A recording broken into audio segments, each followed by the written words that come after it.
My name is Diana. I'm 32, and I run operations for a restaurant group. It seats 3,000 people a week across 4 locations. I know how a check moves from kitchen to table the way most people tie their shoes. So when my parents called after 3 years of total silence and invited me to dinner to make amends, I should have asked one question before I said yes. Who's really at that table? I didn't ask. I drove 40 minutes to the Belvedere and walked through the front doors. I found 16 members of my family already seated around a long table.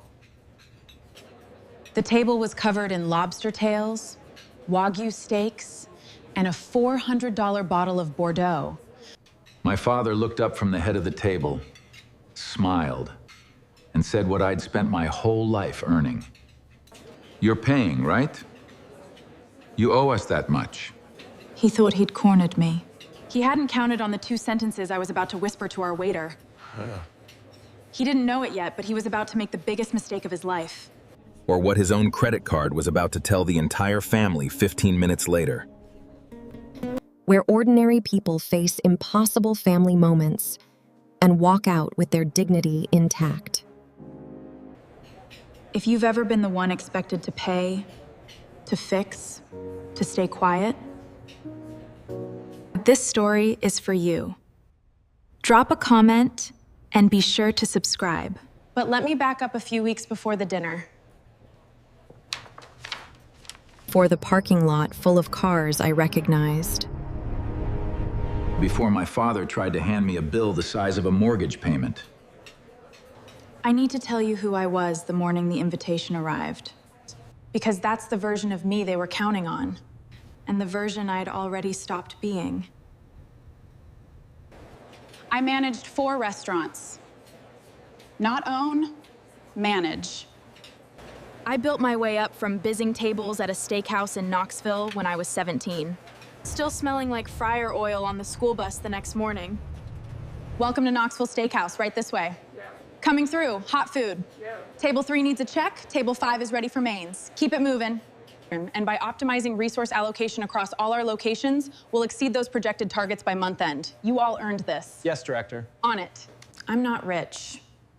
I have a 2-bedroom condo that's paid off, a retirement account I never touch, and exactly 1 indulgence.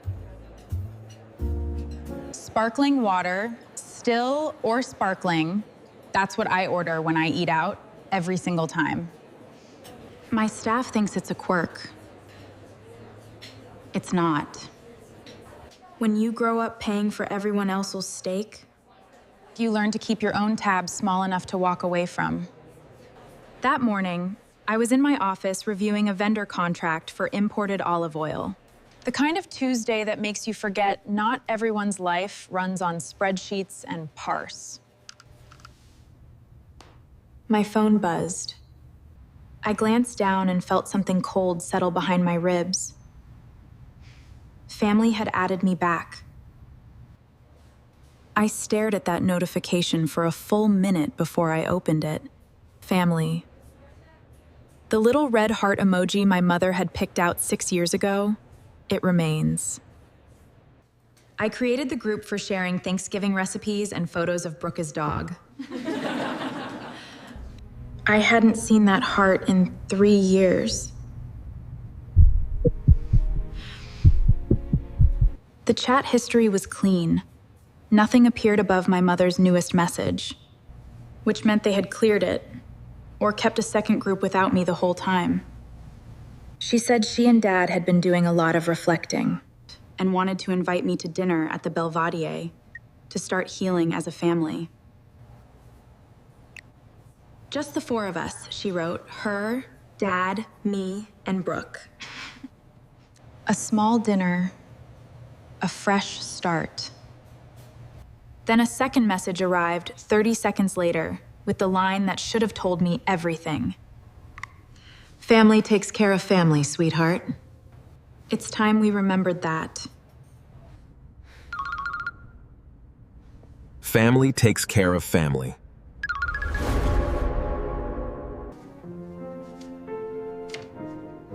Thank you, honey. We'll get through this. I know, Mom.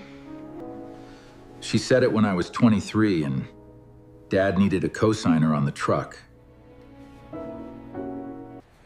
She said it when Brooke's first apartment fell through and I quietly paid the deposit. Family takes care of family had always meant one thing in my house. Diana takes care of family. I read the message twice. I noticed my mother hadn't said sorry. She hadn't said, we were wrong. She had said it was time to heal. The contract clearly stipulates a variable rate contingent upon market fluctuations. Yet this phone data suggests stable prices. They're manipulating the data. I'll be there. Then I set my phone face down and returned to the olive oil contract, pretending my hands weren't shaking. 3 years ago, my sister Brooke decided to open a cafe. Not a business plan, not a market study. A cafe because she had seen one in Charleston with exposed brick and a matcha menu and thought, I could do that. She was 26, had never managed so much as a lemonade stand, and needed a $75,000 small business loan. The bank said yes with a cosigner. That cosigner was supposed to be me. Hi, it's Mom. We need to talk about the cafe. Don't do this. The cafe was my dream, and with this loan, we can make it happen. We believe in you, Brooke. Yes, we do. Thank you so much. Yes, I have everything ready. What do you have for me? Good credit, a stable job, and a history of saying yes. Just sign the papers, Diana. I asked to see the business plan first. Brooke didn't have one. I asked about her projected margins, her lease terms, her supplier contracts. Brooke stared at me like I had insulted her cooking. I'm not coming home, Brooke. I think I heard her mom whisper something. You heard him, Brooke. It's over. She's your sister. You don't need a spreadsheet to love your sister. No.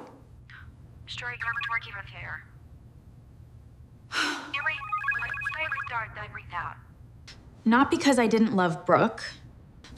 I did. But I had spent enough years in the restaurant industry. Watching people pour savings into concepts with no foundation. I knew what $75,000 of someone else's debt looks like. At 3 a.m., when the cafe is dark and the loan is still due. Dad stood up.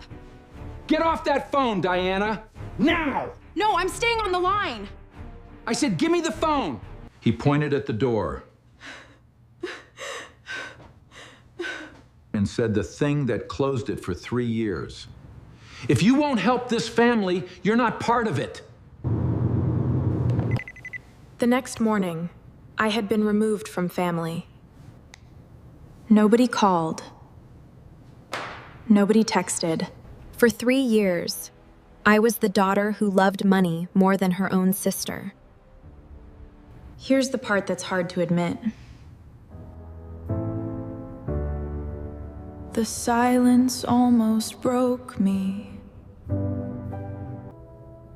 Not because they were right.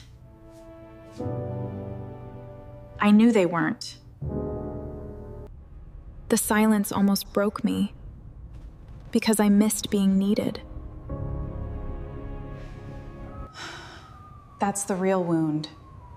It took me 2 years and a therapist named Dr. Kwan. I needed that. It helps to name it properly. I had been the family fixer since I was 17. We appreciate this, Diana. My first paycheck went to groceries. My tax refund went to Mom's dental work. Transmission shot, huh? Pretty bad. Needs a rebuild. And the cost? Right here. I can cover it. And told him it was covered under warranty.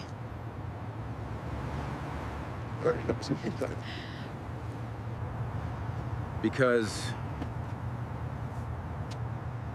I knew he would never accept a handout.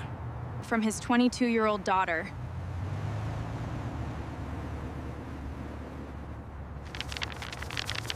The florist has been paid. Happy wedding. Happy wedding. Thank you so much, Diana. It's beautiful. The amount is correct. Thank you very much. Yes. Smile for the camera, everyone.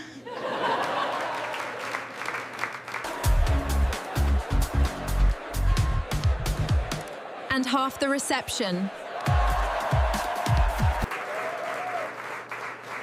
And I smiled while Mom gave the toast. So proud. I couldn't be more proud of my two strong girls. To Brooke, cheers. To Diana.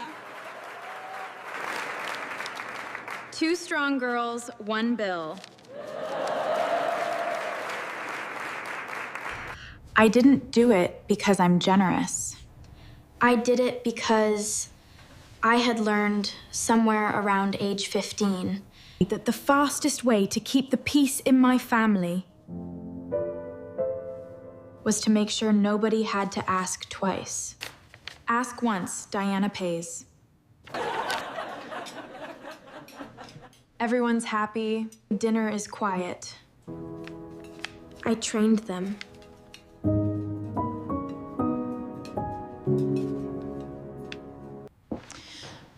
I taught my parents that my wallet was a vending machine. Insert guilt.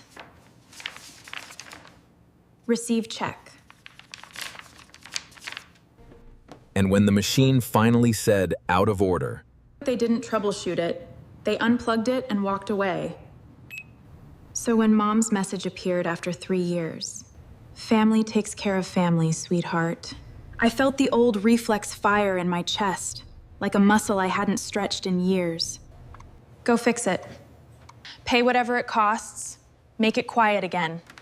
But I also heard Dr. Kwan's voice, steady as a metronome. You taught them, You taught them you would always pay. That was your mistake to fix. Not by paying more, but by stopping. My coworker Jess told me not to go. Don't go, Diana. He isn't who you think he is. She sat across from me at lunch, the day after the invitation. Diana, this has ambush written all over it. I remember laughing because Jess had never even met my family. This isn't just about tonight, Diana. I know. I can feel it too. This isn't just about tonight, Diana. I know. I can feel it too. My sous chef, Marco, said the same thing. Short answer, don't. But I had already decided. Not because I believed them. Not because I expected an apology. I wanted to sit across from my parents. What is it, Diana? We're here for you. And find out whether 3 years had changed anything. Or whether the silence had just been a longer version of the same conversation. You knew this was coming.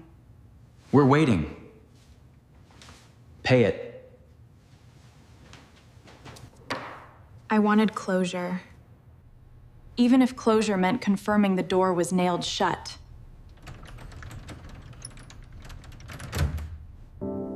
There was something else, too. And I'm gonna be honest because I think some of you will understand. I missed my mother. Not the mother who orchestrated. Not the one who kept score. The one who taught me to make cornbread in a cast iron skillet. You are strong and brave, Diana. You can do anything you set your mind to. I know, Mom. That mother hadn't called in 3 years either. But some nights I still heard the Dolly Parton. So I told Jess I was going. But Diana, it's dangerous. I know. I'm going anyway. Jag så väl. I told Marco I'd be fine. I told myself the same thing and almost believed it. I set one rule. One dinner, civil, no money.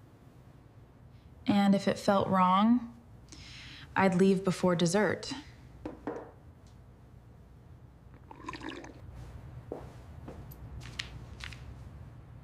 I wrote it on a sticky note.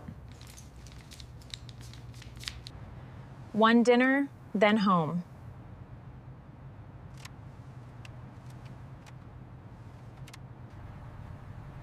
That sticky note was still there when I pulled into the Belvediere's parking lot and counted the cars. I dressed simple on purpose. Black slacks, a gray blouse I wear to vendor meetings, flat shoes,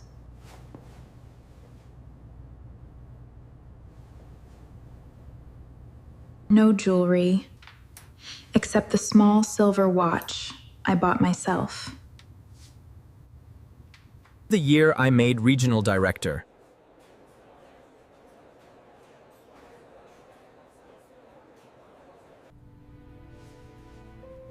Not because I wanted to impress anyone, but because I'd earned it, and it kept good time. And that felt like enough.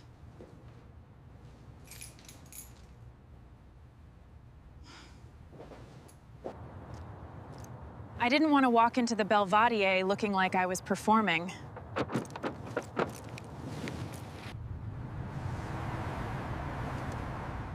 My family already thought I flaunted my success.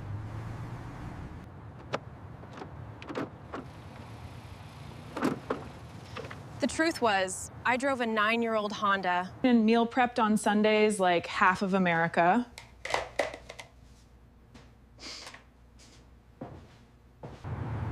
The drive took 40 minutes.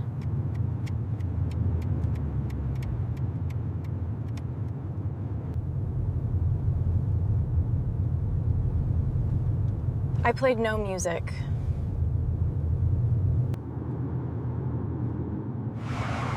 My hands stayed at 10 and 2. Somewhere around the highway merge, my stomach started to tighten.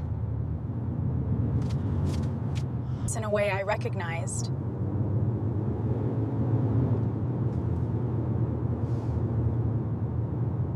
The same feeling I get when a walk-in cooler fails on a Friday night. Take inventory, move the perishables, check the compressor now. And I know the next 6 hours are gonna hurt.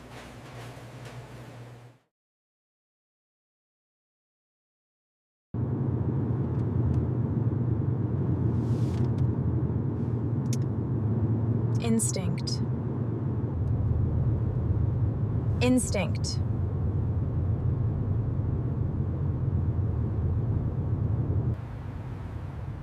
My body knew something my brain was still negotiating with.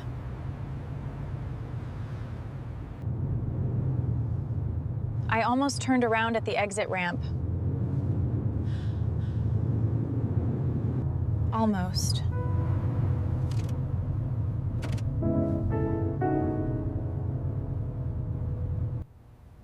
You don't have to keep paying that. You can stop whenever you're ready. And I kept driving.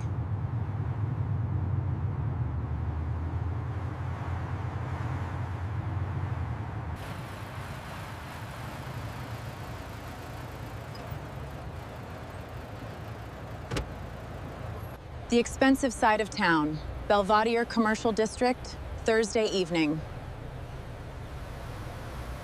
The kind of place where the parking lot is landscaped.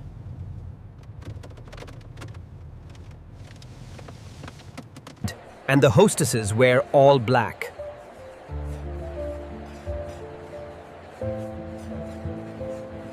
Dad's truck was in the 3rd row. That's it. Mom's sedan next to it. Aunt Linda's white Buick. Uncle Greg's SUV. Brooke's hatchback had the bumper sticker from the cafe that closed 11 months after it opened. 3 more cars I recognized.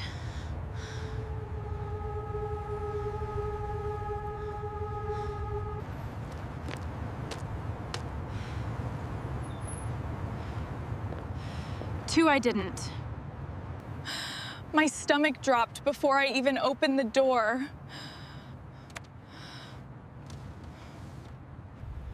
Just the 4 of us, Mom had written.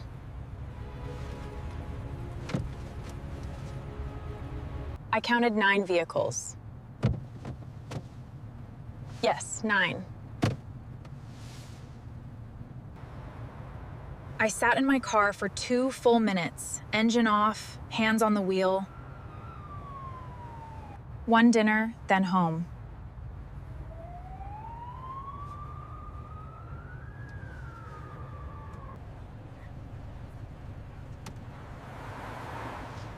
The smart thing would have been to reverse out of the lot and drive the 40 minutes back to my condo.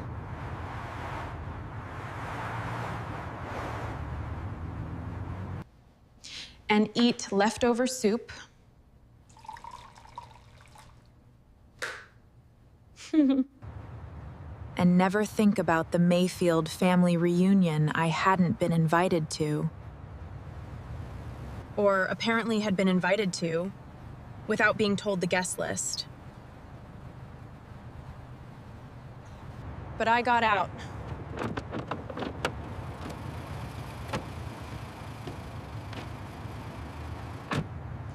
I straightened my blouse.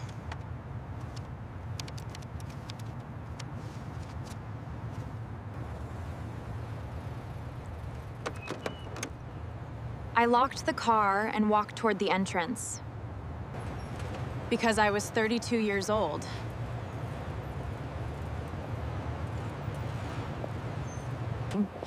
And I'd spent 3 years learning how not to run.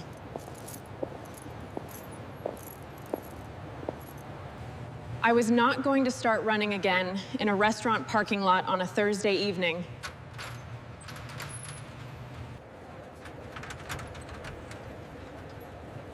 The front doors were heavy glass with brass handles.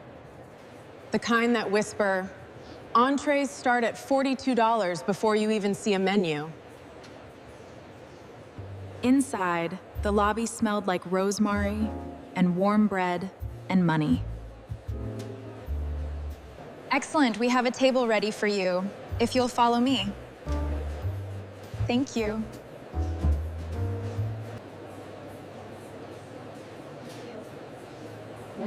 Mayfield? Yes. I nodded. She nodded back.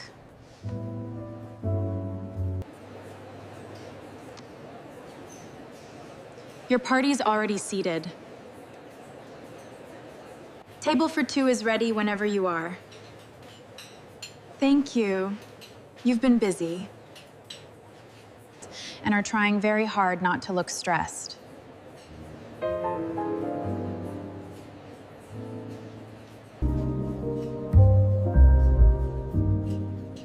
I recognize the expression. I'd worn it myself 1,000 times. Table for 1 tonight? Please follow me. Of course. And led me toward the back of the dining room.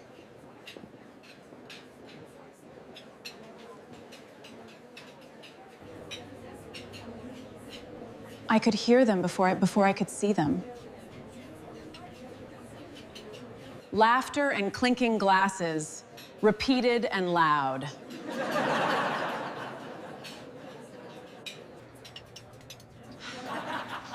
My Aunt Linda's unmistakable cackle cutting through every other table. 1 dinner, then home.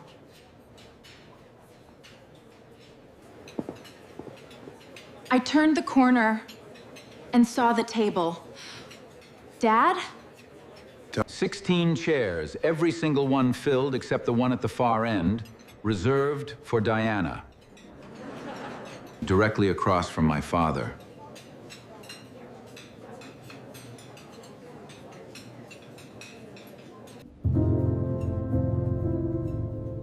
The table stretched the entire length of the private dining alcove. White linen, heavy silverware, candles in low crystal holders. There were platters I could identify from 10 feet away. Lobster tails fanned across crushed ice, Belvedere private dining alcove. Wagyu sliders on a tiered stand.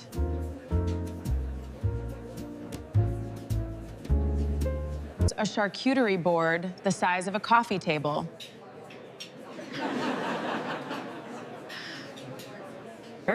And in the center, a bottle of wine I recognized from vendor tastings. A 2016 Grand Cru Bordeaux.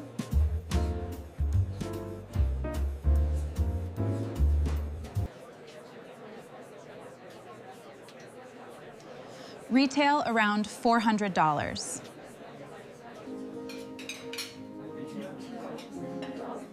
Already half empty.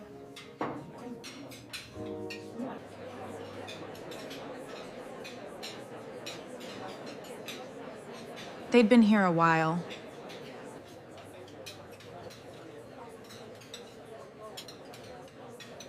They'd been ordering hard. You're quite all right here. You may sit. Thank you. And glanced at me with a look that translated perfectly across every restaurant I've worked in. Good luck.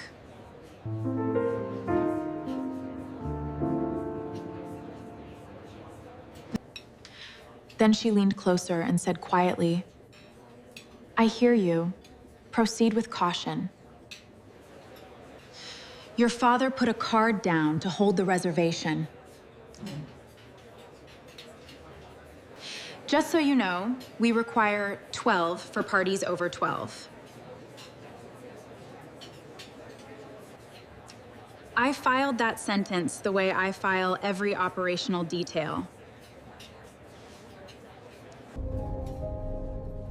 Silently, completely, permanently. His card was on file.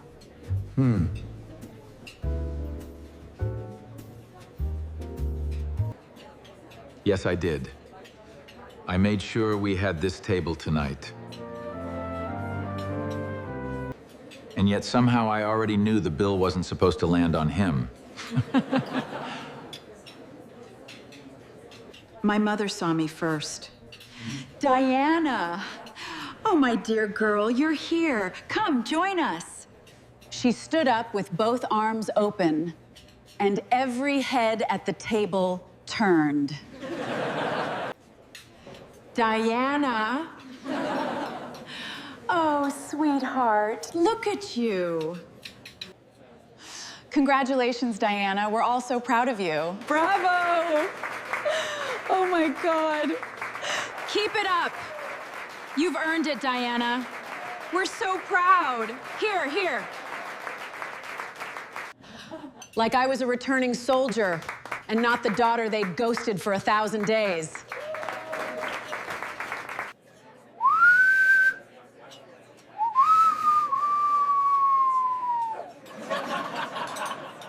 Aunt Linda dabbed her eyes with a cloth napkin. Oh, Aunt Linda, it means so much. I can't believe it's happening. We're all here for you. Brooke raised her wine glass and smiled.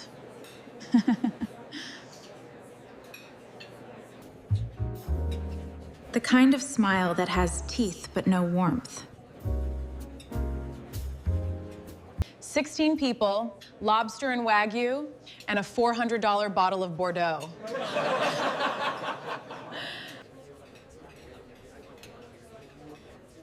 Just the 4 of us, Mom had written.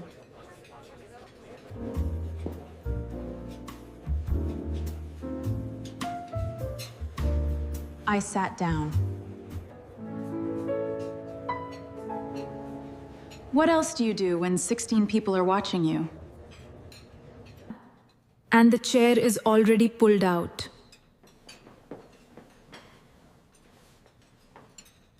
And a waiter is pouring water into your glass before your purse hits the floor?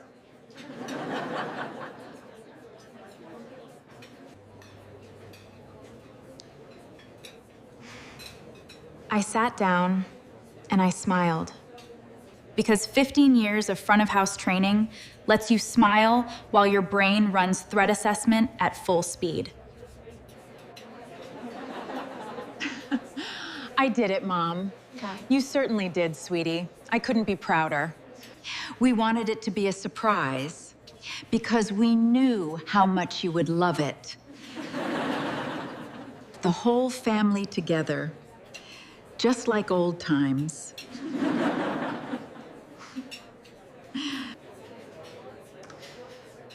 I thought it was just the four of us. I told you not to come. Diana, please. It's fine. Well, once Linda heard, that's when it all started. I'm sorry. And then Greg. And then your cousin Tara. It just grew. You know how family is. I knew exactly how family was.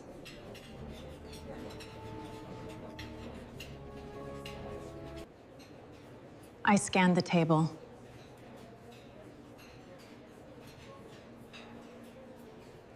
Dad sat at the head, carving a wagyu slider like it was Thanksgiving turkey. You know I told you this would work out perfectly, Dad. I'm not so sure that's how it's playing out. Just wait and see. Scrolling something I couldn't see. You know, your uncle was just saying the funniest thing about the bridge club. Oh, go on, Linda. It's not that funny. No, really. They tried to give him a trophy. Cousins I hadn't spoken to since a Thanksgiving 5 years ago filled the rest. Tyler, Megan, Jake. 2 bives I'd met once.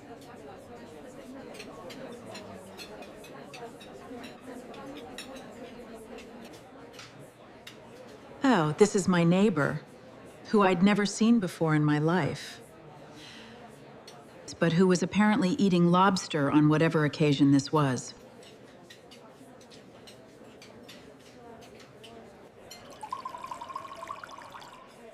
The wine was flowing.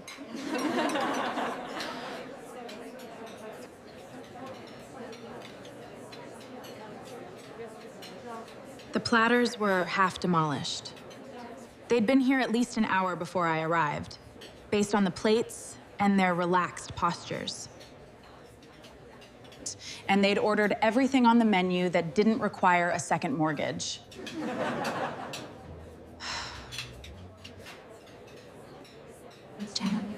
Look at me, Diana. Everything will be fine. Don't worry about a thing. See, family takes care of family. Family. Family takes care of family. Yes, there it was. There it was again. You are one of us now. You are one of us now. Our investments have yielded fruit. Now all that's left is to consolidate the family's assets, aimed at the same target. That's a very sound strategy. I squeezed back and said nothing.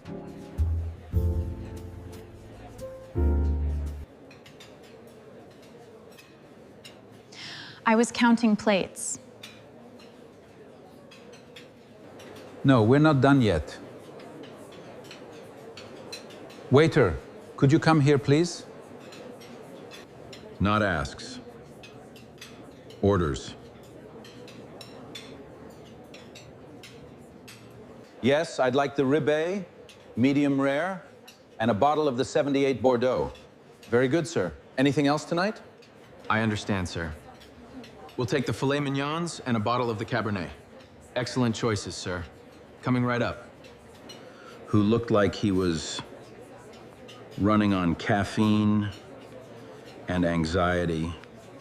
I'll start with the beluga caviar, of course, a bottle of the 82 Petrus, then the wagyu steak, extra rare, with the white truffle risotto on the side. Copying that down? Another round of the lobster tails. Yes, sir. Coming right up. 2 more wagyu plates. And bring another bottle of that Bordeaux. The Grand Cru, the good one. You'll run the bill through twice. First for the appetizers and drinks, then for the main courses separately. Yes, sir. Put it all on this. Put it all on this. We're celebrating tonight. Yes, sir. Coming right up. The waiter's name tag read Nathan. Nathan scribbled and nodded, then disappeared toward the kitchen with the look of someone who desperately wanted a smoke break. I watched my father tuck the card back into his wallet with a little pat. It's time, isn't it?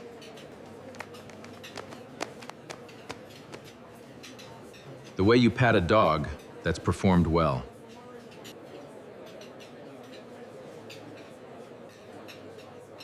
Something was off. You want how much for a muffler? That's ridiculous. Sir, the part's in labor. I've been coming here for 20 years. You're not pulling that on me. I'll take my business elsewhere. I'd seen him return a shirt because the sale tag was missing. It's not worth the hassle, Dad. Just let it go. Raymond Mayfield did not order $400 bottles of wine. This is a Bordeaux, Dad, but it's not $400. It's $4,000. And Raymond Mayfield didn't order it. You did.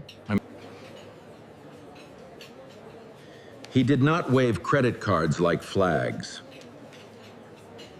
This was a performance, and it was aimed at me.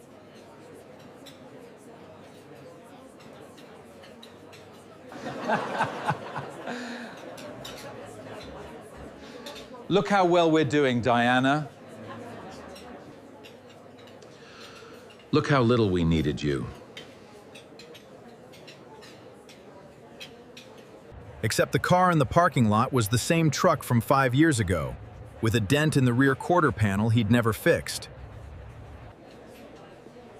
And Mom's handbag was the same purse she'd carried since I was in high school.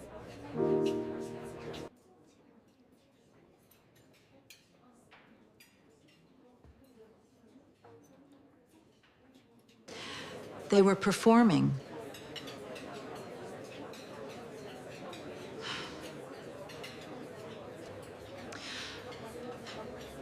I just didn't know the price of admission yet.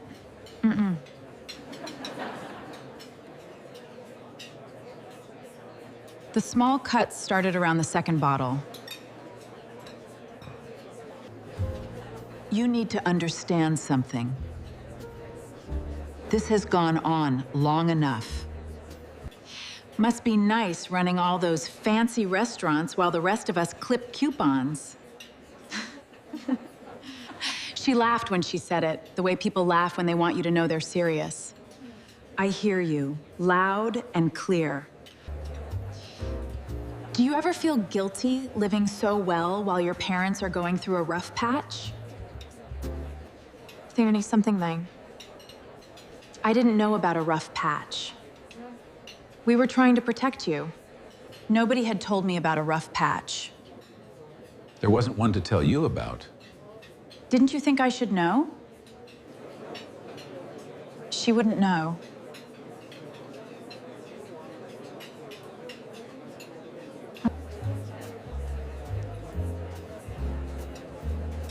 She hasn't been around. You haven't mentioned your father's business in a while, Diana. It's quite the undertaking to manage, I'm sure. He does have a lot on his plate. You knew exactly what you were doing. We all saw it. It's impossible to deny. I won't let you do this. They'd been talking about me, About my absence, my money, my life. They'd arrived tonight with a shared understanding of the story. Diana left. Diana has plenty. Diana owes. You haven't truly earned your place here yet, Diana. It's time for you to understand the real hierarchy. She reached across the table and took my hand like she was comforting me at a funeral. Thank you, Aunt Linda. I know this is hard. Family doesn't keep score, dear. I almost laughed. Family doesn't keep score. This from a woman who once stopped speaking to her own daughter-in-law for 6 months over a Thanksgiving seating arrangement. I didn't laugh. I pulled my hand back gently and picked up my glass. Sparkling water, the only thing in front of me, the only thing I'd ordered. The contrast was almost funny. 16 people swimming in lobster and Bordeaux. And me with a glass of San Pellegrino at the end of the table, like a designated driver at a bachelor party. Nathan, the young waiter, passed behind me, and I caught his eye. Just the water tonight?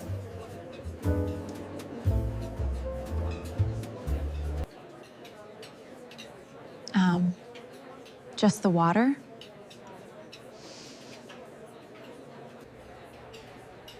He nodded like he understood something I hadn't said out loud.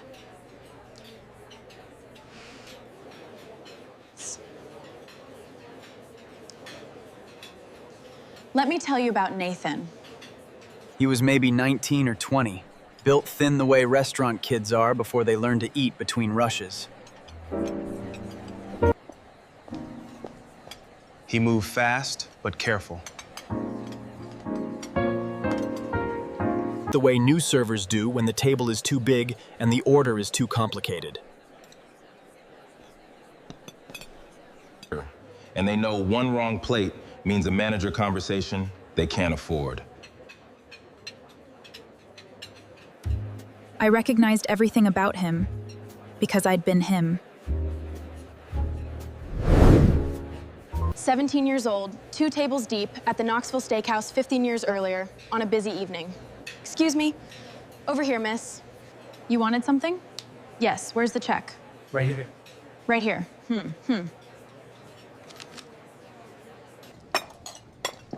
He was handling our 16 top alone. Well, almost alone. A Middle Eastern male busser appeared occasionally to clear plates, But Nathan was running every order, every refill, and every request. Can we get more butter? Yes, I'll get some right away, Aunt Linda. He never complained.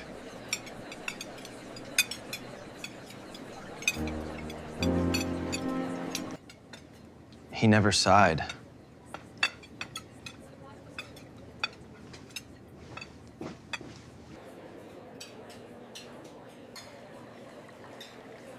Thank you. That's very sweet of you.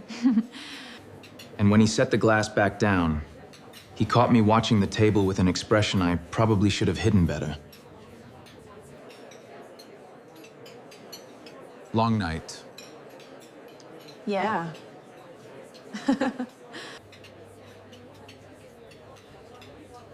I almost told him the truth.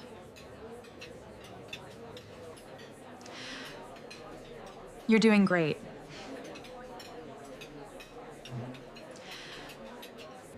He blinked, startled, like he'd forgotten customers could say that. Thank you. Then he straightened about half an inch taller and moved on to Uncle Greg's refill.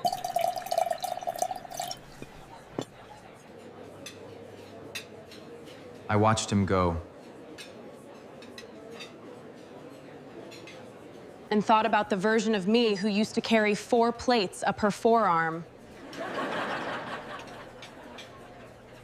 And cry in the walk-in freezer on the hard nights.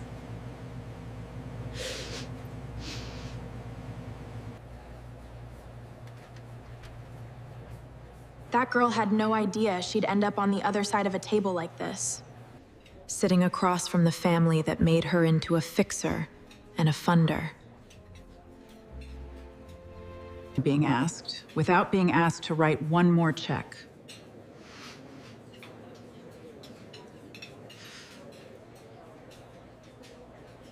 But she'd understand what I was about to do.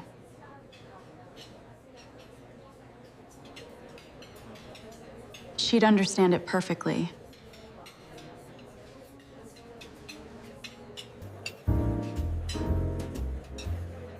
If you'll excuse me, I'm just gonna use the restroom. Yes. Aunt Linda's commentary. Yes. I needed 2 minutes without Aunt Linda's commentary and a door I could lock. The Belvedere's restroom had cloth hand towels and lavender soap. And a full-length mirror that made you look slightly better than you felt, which was a neat trick considering I felt like I was digesting glass. I turned on the faucet and pressed cold water against my wrists, the way you do when you need your heart rate to cooperate with your brain. Then I saw it.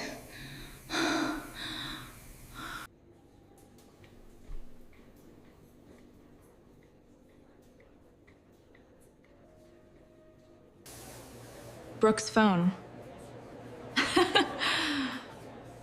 Immediate certainty. She must have come in before me and left it when she got distracted.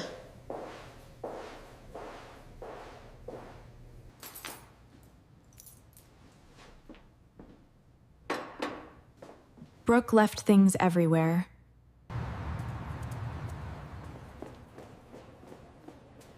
It was one of the few traits we shared. I didn't plan to look.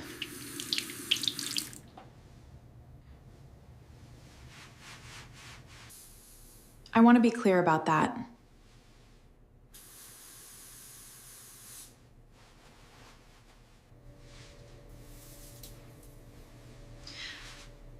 But the screen was bright. And the notification banner at the top was from a group chat I'd never been added to.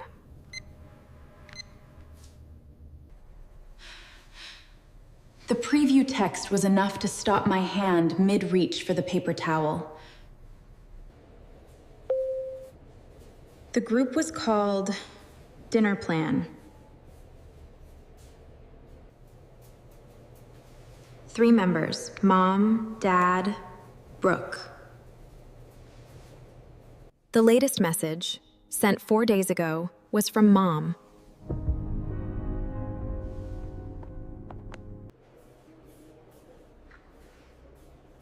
The preview showed words I can still recite from memory.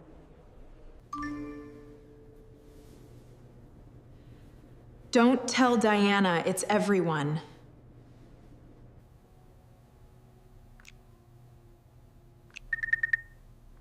She won't dare. The message cut off at the banner's edge.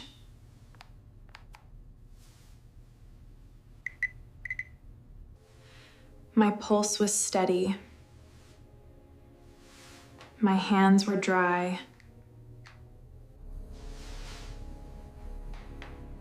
I picked up the phone the way I'd pick up a vendor invoice that didn't add up.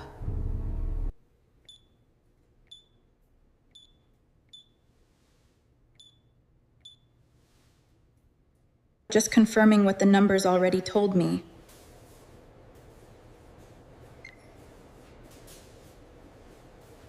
The restaurant address wasn't right. I scrolled up, and there it was, Belvedere.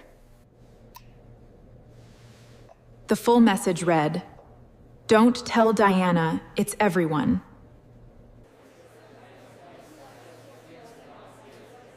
Once she's there with the whole family watching, she won't dare say no.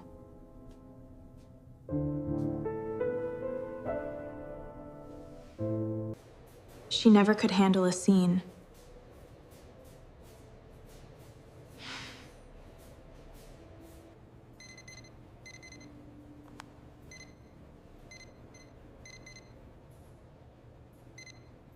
Just make sure she sits at my end.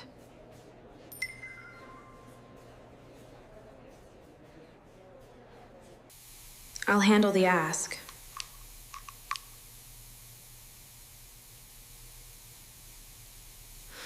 Brooke's contribution was time-stamped 2 minutes later. Order the good stuff before she gets there. Calculated exploitation exposed.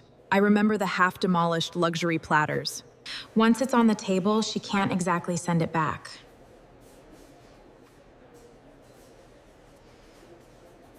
Low.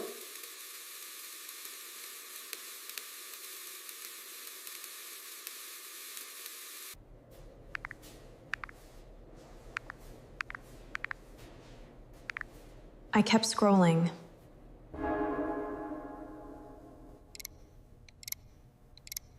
Three weeks of messages. Lyndall's in. Greg's in. Megan says yes if there's wine. Dad was quieter. Mostly logistical. Parking. Reservation time. How to frame the invitation so it sounded casual. Then came Mom's message from 8 days ago. It's not asking for money, it's letting her back into the family. She should be grateful we're even giving her this chance.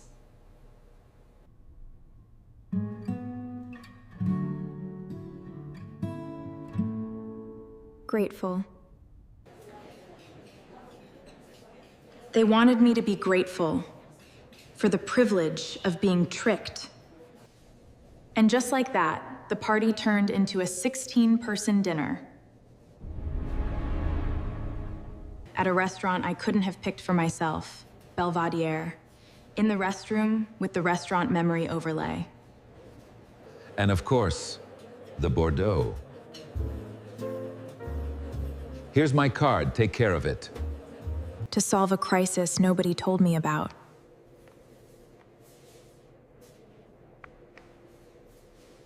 For a family that cut me off when I said no the last time.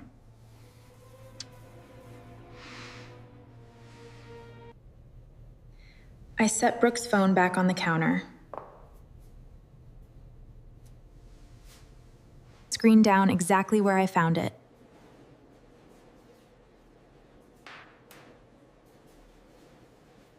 I washed my hands.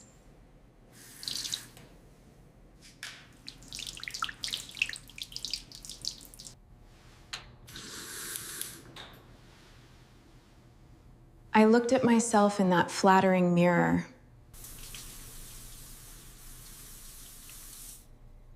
I know what you're doing.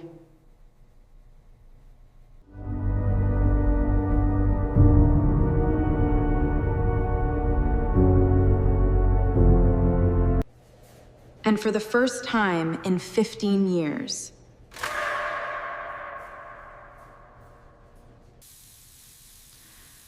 I am not going to pay it.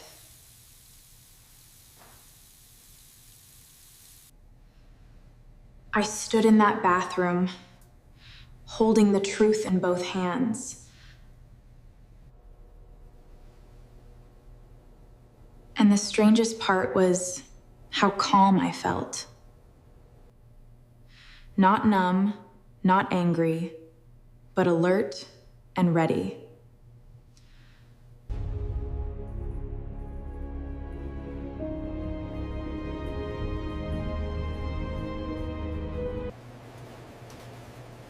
The way a kitchen goes quiet right before a dinner rush. Everything in position, nothing wasted, every station ready. If you've ever found out you were loved for what you could provide, And not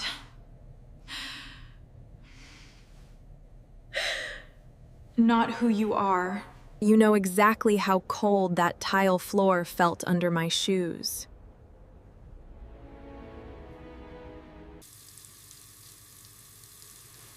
Stay with me. Subscribe, because what I did next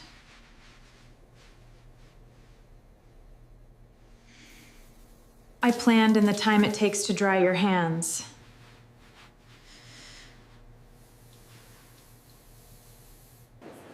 I walked back to the table.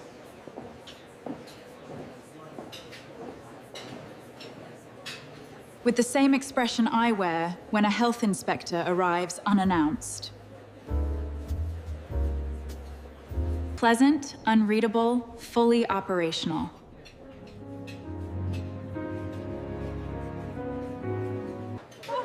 Oh, he was telling us about it last week. That's right. Such a surprise. Honestly, nobody saw it coming. Well, you know how he is, always something new. Always something new. And then he tells Carol that he's been seeing someone else right under her nose for years. Can you believe it? The audacity. Uncle Greg was working on his third lobster tail.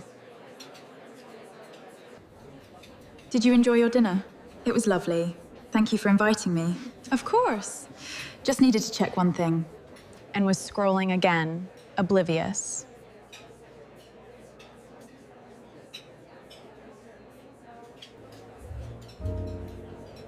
But I notice things now that I hadn't before.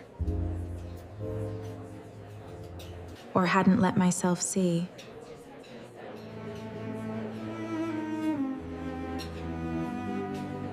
Mom kept glancing at Dad's wallet on the table. Quick little flicks of her eyes like she was checking a countdown. Did you hear about Sarah's promotion? That's a good one. You're being awfully loud tonight, Dad. What's wrong? Not the way people laugh when they're nervous and covering it with volume.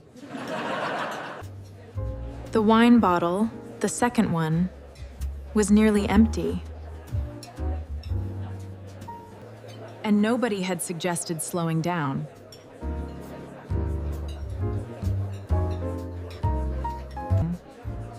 Because why would they? They never do. They weren't paying. I was paying.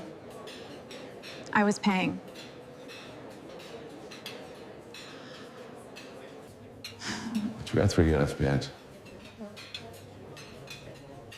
That was the whole point of the evening.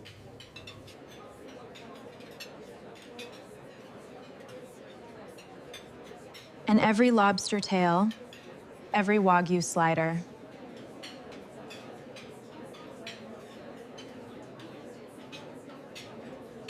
Every pour of that $400 Bordeaux.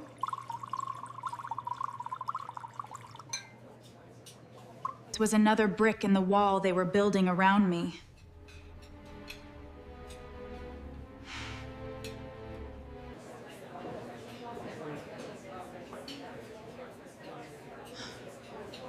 High enough that I couldn't climb out it without making the scene I'd spent my whole life avoiding.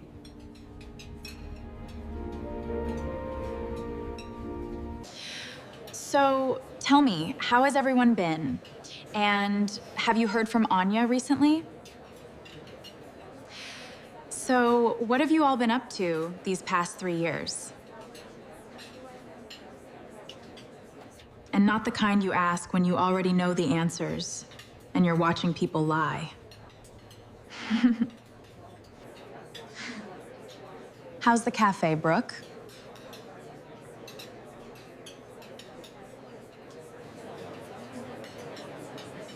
Brooke, you've been avoiding me. Diana, I haven't. Oh, we closed.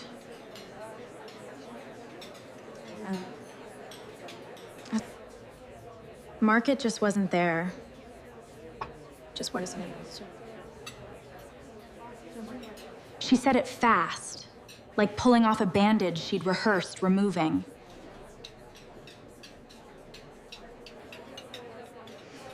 That's too bad. Yeah. How long did it last? How long did it last?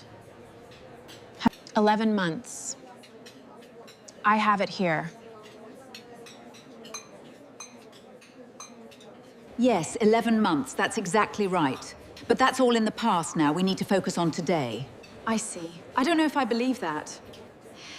Brooke's exploring other options. She's moving on to something new and exciting. She has so many talents. Oh. There is a gentle, supportive touch of a hand on fabric, accompanied by... Then I turned to Dad. How's the business, Dad? Good. Don't look so surprised. You knew I'd find out. A tell I'd cataloged before I was old enough to drive.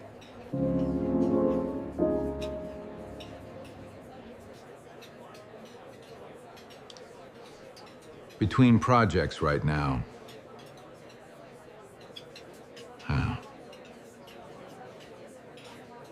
Economy's been tough. You know how it is. You know how it is.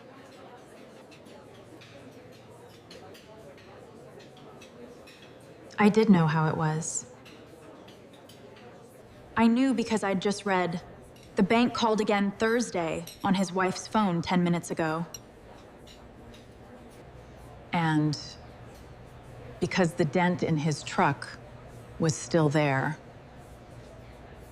And because the man who'd ordered 2 rounds of lobster and a $400 bottle of wine was sitting a Crawlvins from... I know what I saw, and it's time you address this head on.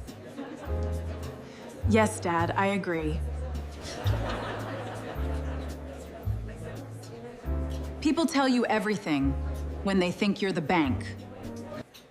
They told me about the kitchen renovation they had put on hold. You know that trip to the coast? We decided to hold off this year. There's always next summer. That's a good call, honey. Things have been a little tight, but nothing we couldn't handle. We always find a way to make it work. Every sentence was a window into a house I could now see was on fire. And they were all standing on the lawn, pretending the smoke was barbecue.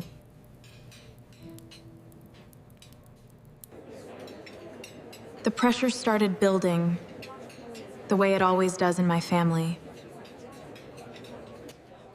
Not a request, perhaps, merely an opportunity to consider. One must think of the future. For everyone, you are simply wonderful. We're all so proud of you. She truly is remarkable. I mean, it's just a suggestion. Everyone has to grow up eventually, dear. It's for your own good, Diana. You know that. It must be so rewarding doing well for yourself like that. Some of us aren't so lucky. You know, last time I saw you all was back in Obama's second term.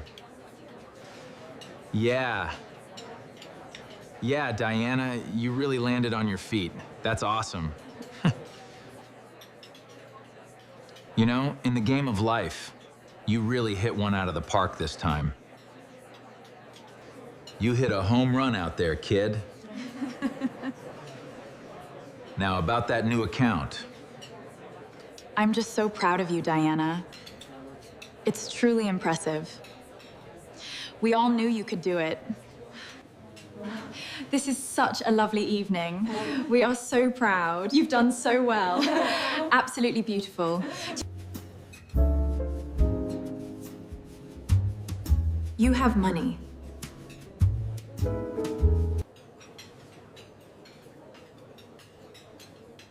We see it. And we're reminding you in front of witnesses. Mom orchestrated from the center of the table like a conductor. Yes, that's correct. And you tell them how it went. Oh. A toast to the bride and groom. Excellent. Excellent.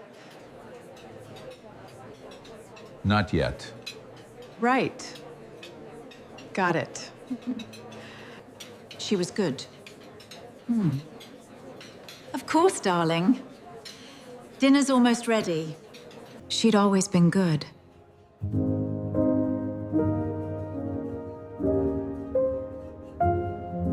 Welcome, everyone. It's so good to have you here. Thanks, Mom.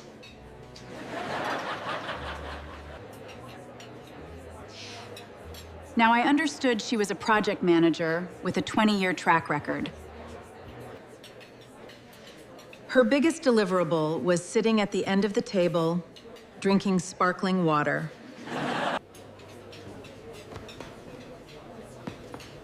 Would you like a menu? No, thank you. Crème brûlée, please. Right away, Aunt Linda. I think I'll have the chocolate souffle. Wonderful choice. Which required a 20-minute lead time, but I didn't think it would take that long. Which meant she'd ordered it before I sat down.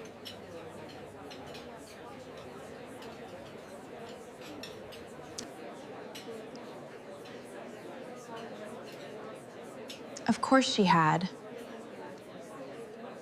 They were running up the tab the way you run up a tab when someone else is paying. Without a ceiling, without guilt, without a single glance at the column on the right side of the menu. My sparkling water was down to the ice.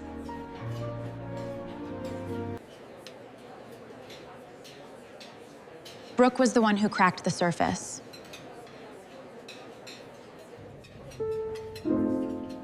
She'd had 3 glasses of the Bordeaux by then. I suppose you could say that. It's been a long week. Tell me about it. Just needed this.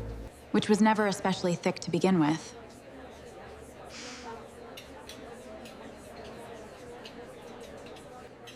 She leaned across the table, glass in hand, and grinned at me like we were sharing a joke.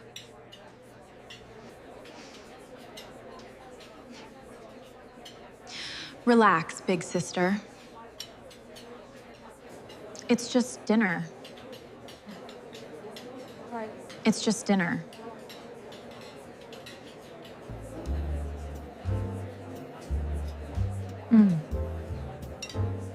You can afford it.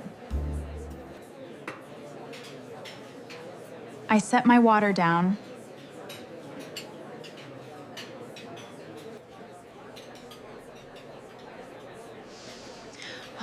Afford what? This. And then I realized, wait, that's not what I meant to say. She gestured at the table. The intended bill openly indicated. The platters, the wine, the 16-place settings, the crème brûlée and chocolate soufflé currently being prepared by a kitchen that had no idea it was catering a shakedown. We ordered the good stuff since you're treating.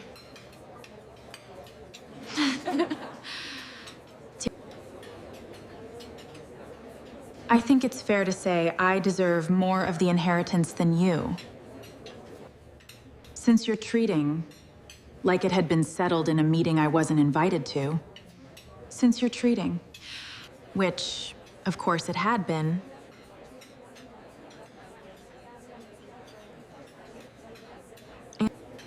The table went quiet for about 3 seconds.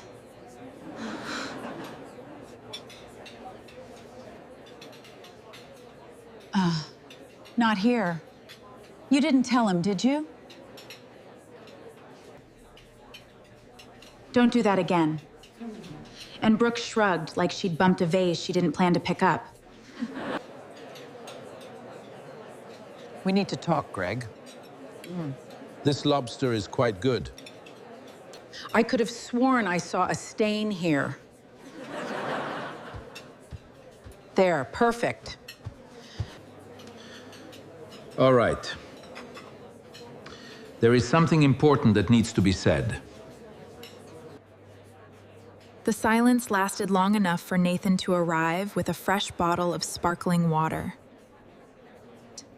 And place it beside my glass.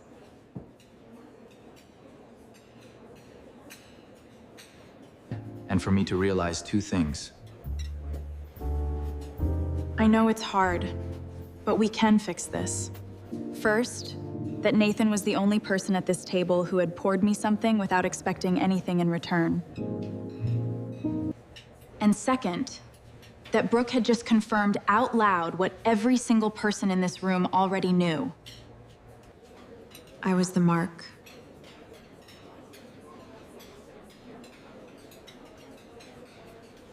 This whole dinner was a heist, and every lobster tail was evidence.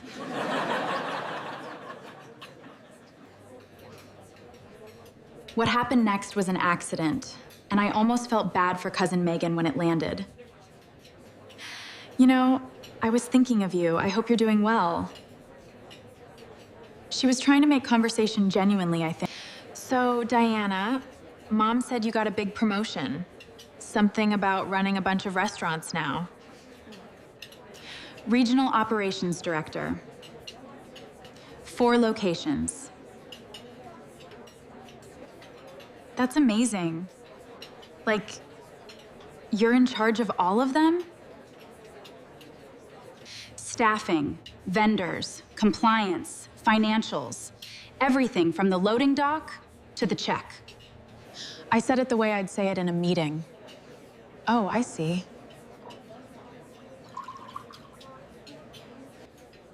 I have made my decision. It is final. But the word financials landed on that table like a rock through a window. Uncle Greg looked up from his plate for the first time in 10 minutes.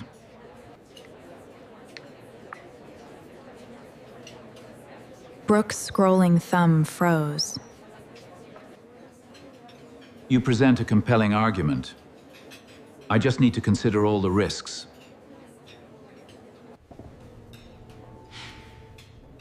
They knew I was successful.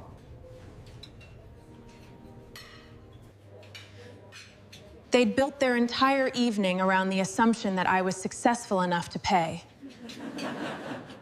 But hearing the scope, the authority, the specificity of what I actually did was different from assuming it. They'd pictured me as a well-paid waitress who'd gotten lucky.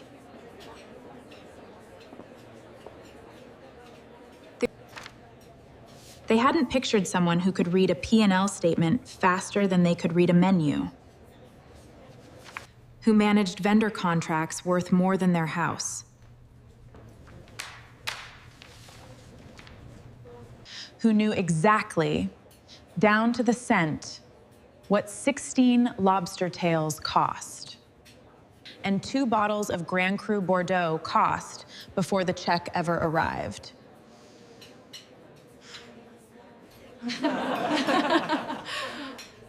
The table recalibrated. Sarcasm. The table recalibrated. I could feel it happening like a change in barometric pressure. The power hadn't shifted yet, but it had loosened.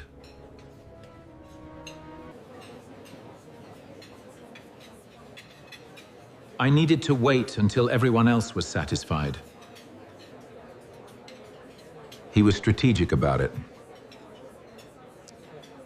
I'll give him that. The soufflé had arrived. Oh, look at that. It looks perfect, doesn't it? The creme brulee was cracked.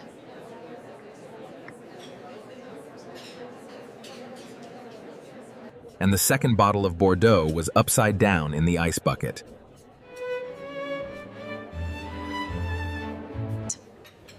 The table was warm and full and slow with sugar and wine.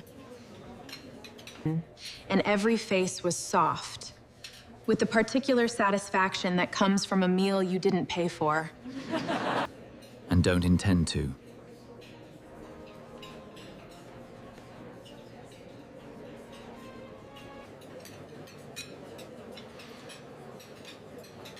I have something important I need to ask you. I have something very important to ask you. This decision could impact everything. A gesture I'd seen him make before signing contracts.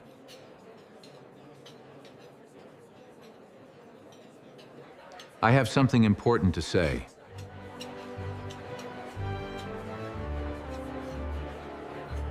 Before telling me at 23 that he needed a co-signer.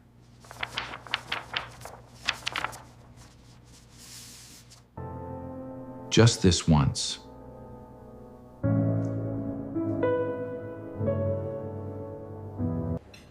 He looked at me, not unkindly, not cruelly, with the particular expression of a man who believes he's being reasonable. Diana.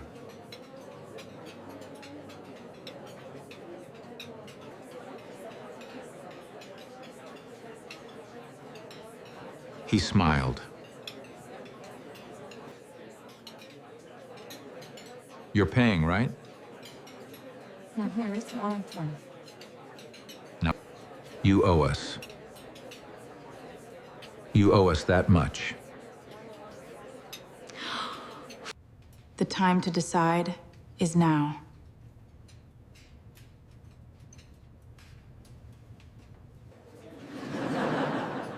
You owe us that much. You owe us that much. You owe us that much. You are doing this. Stop resisting, Diana. No, I'm not. You're the one resisting. Nathan, refilling Aunt Linda's coffee behind me, heard them. You knew all of this, didn't you? No, we didn't. We couldn't possibly have known. We must respect your father's wishes.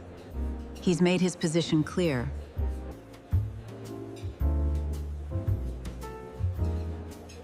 My sister smirked. My aunt reached for another pad of butter, like the matter was settled. You owe us 3 years of silence. I know what I owe you. And not one person at that table had said they were sorry. Or that they had been wrong.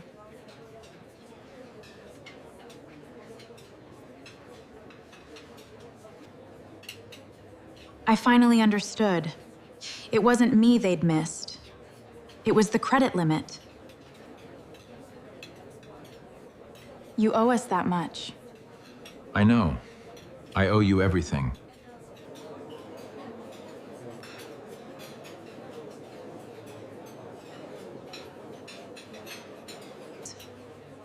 Surrounded by a family I hadn't been told was coming. And holding a glass of water I'd poured myself. And I felt something I hadn't expected.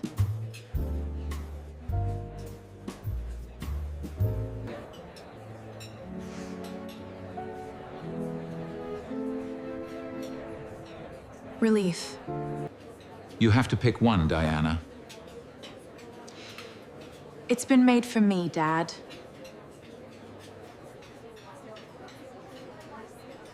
I didn't answer right away.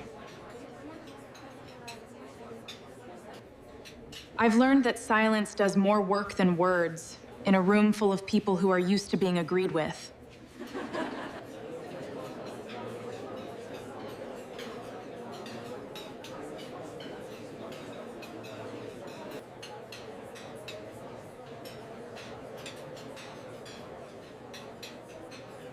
Five. The kind of silence that makes a table of 16 people shift in their chairs and reach for their water glasses. For 15 years, I'd paid so no one would make a scene.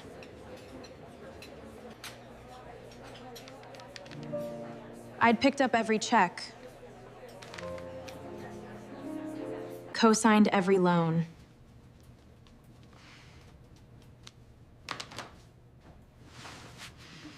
Covered every deposit and every dental bill and every florist invoice. Because the cost of saying no was a room exactly like this one. Full of staring, expecting faces.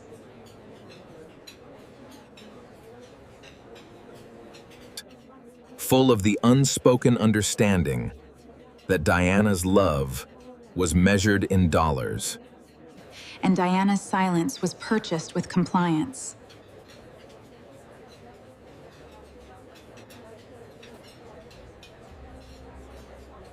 "15 years, thousands of dollars. The price of admission to my own family has just been announced to the room. And I'm ready to pay it. At roughly $80 a plate.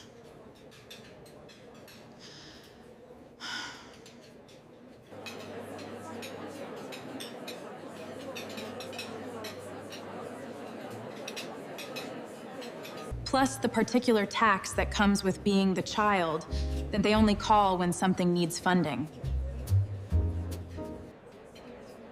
I looked at my father's hands, still folded, still steady. I looked at my mother's eyes, still warm, still performing.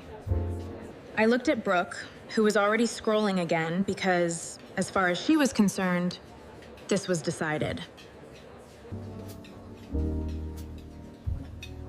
I looked at Nathan, standing by the service station, watching with the careful attention. Then I looked at my sparkling water, half full, catching the candlelight like a small, quiet promise I'd made to myself.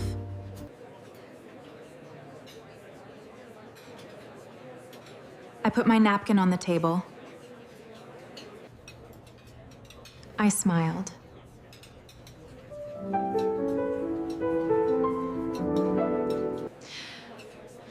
Let me go take care of things.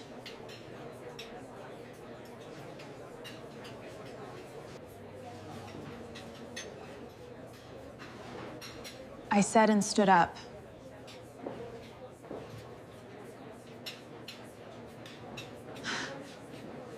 I needed that. Thank you.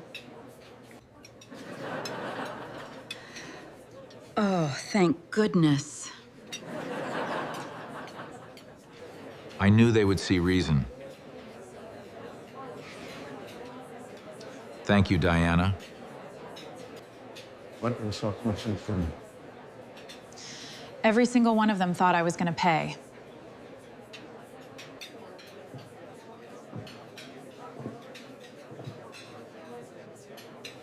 Here's the thing. 15 years behind a host stand teaches you the person who controls the check controls the room.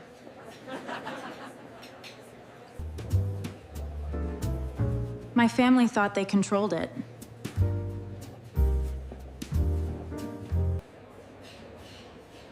they'd set the table and chosen the restaurant. Ordered the menu and assembled the audience.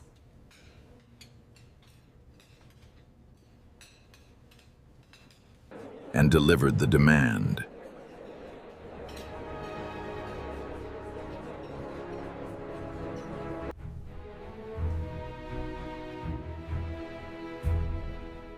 They had 16 people. 2 bottles of wine, and 3 years of built-up pressure on their side.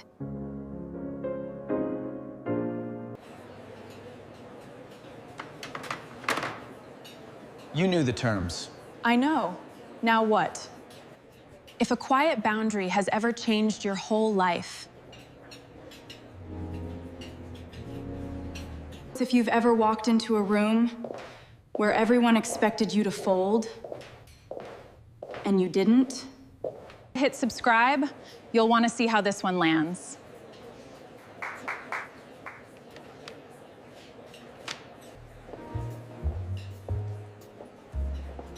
I didn't walk toward the front register.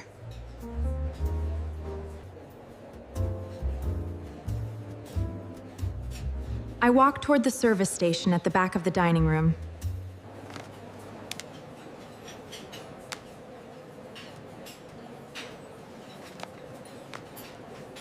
All right, confirmed. Thank you, David. Excuse me, David, do you have a moment? David wore the standard uniform, black shirt, black tie, earpiece, and reviewed the ticket with professional authority. And he had the look of a man who'd been in the industry long enough to handle whatever walked up to him. Angase. I walked up to him. Excuse me, David.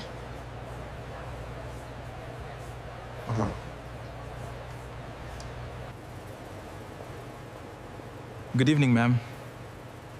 How can I help you?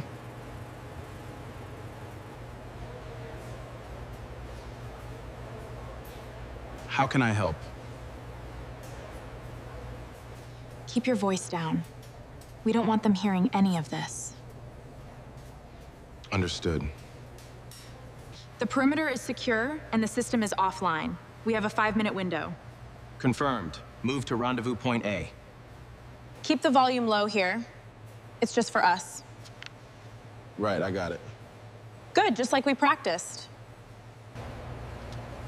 Injury half. And that's exactly why we can't afford any mistakes tonight. Trey balanced on his hip. Understood. I'll get it right away. Both of them looked at me the way restaurant professionals look at someone who speaks their language. Okay. I get it. I said 2 sentences, and they were absorbed with immediate, precise attention. I'm not the host, and I won't be covering this table tonight.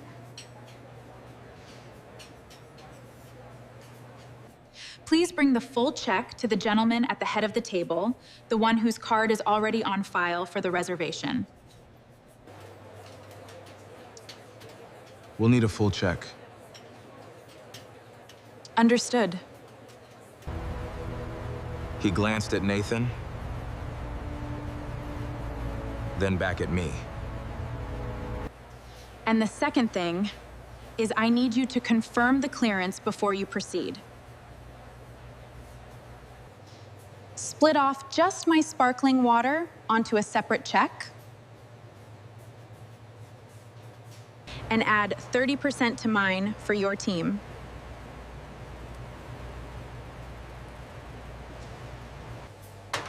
You've earned it. You've earned it tonight.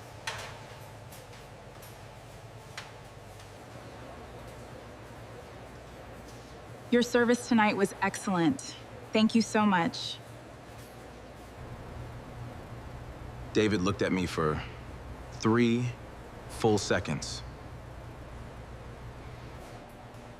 We have a priority one. The family table in the alcove has been compromised. The manager just left. Fast, thorough, without judgment.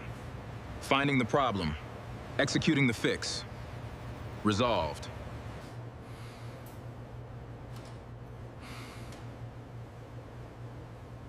Then he nodded. That was it.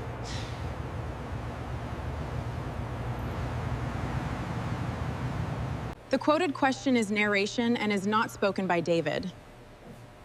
Process the check immediately. Yes, ma'am. Because David had been doing this long enough to know what a redirect looked like, I'm setting it up. Thank you. Listen, Nathan had been watching that table long enough to understand why one was needed. I paid my check on the spot.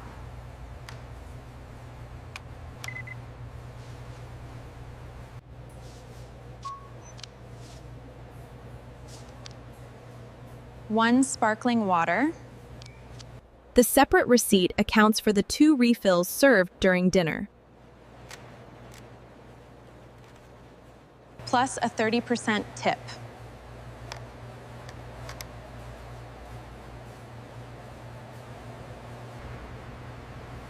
That would be the largest Nathan had received in a month.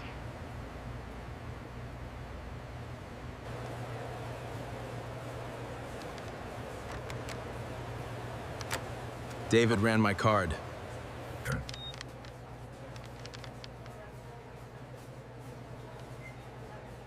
Handed me the receipt.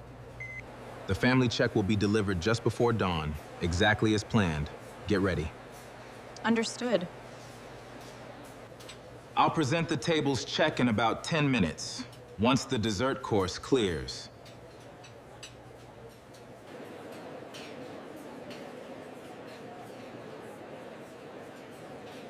I walked back to the table, sat down.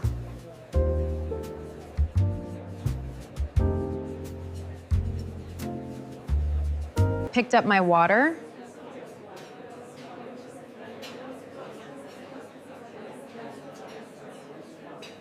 And took a slow sip.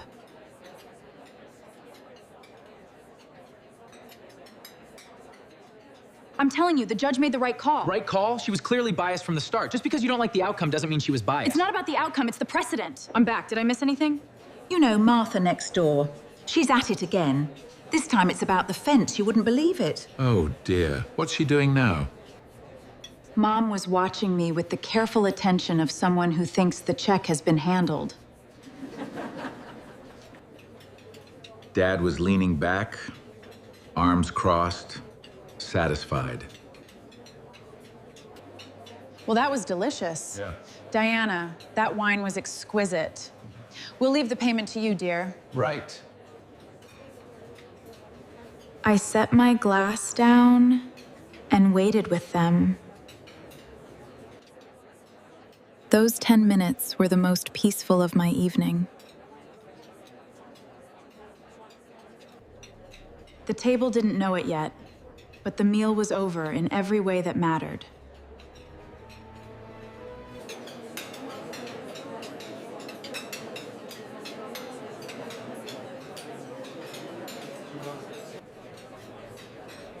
I sat at my end and listened to my family talk. I cannot believe the price they're asking for a single bag of mulch now. It's just gotten ridiculous. I know, it's a lot. And the fish, you wouldn't believe it was this big, right? But then, wait, how did that part go? Yeah, so I got to thinking, but then, you know, honestly, I think I just forgot the ending. Yeah. Brooke took a selfie with the souffle remnants. You are just too funny, Megan. I know, Mom. Oh, I completely forgot about the bill. The kind that crinkled her eyes and made her sound for exactly 3 seconds like the woman who used to sing Dolly Parton in the kitchen. And you, Foresteri. I almost felt something. Almost.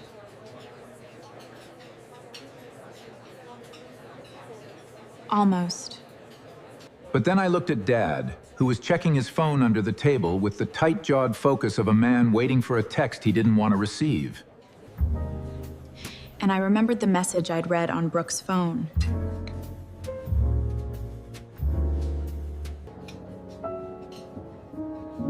Diana can cover us through spring.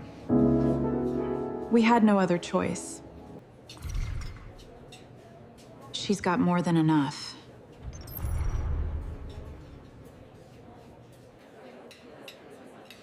My sparkling water caught the candlelight again. I watched the bubbles rise and pop one by one, each one a tiny implosion that nobody noticed. I thought about 17-year-old Diana in her apron, carrying 4 plates up her forearm.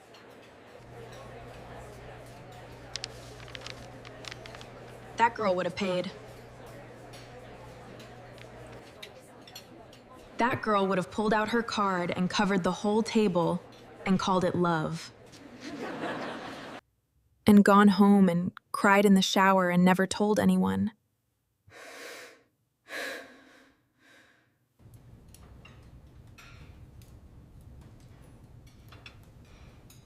I wasn't that girl anymore. Nathan appeared at the edge of the alcove, and I knew before he took his first step exactly whose chair he was walking toward.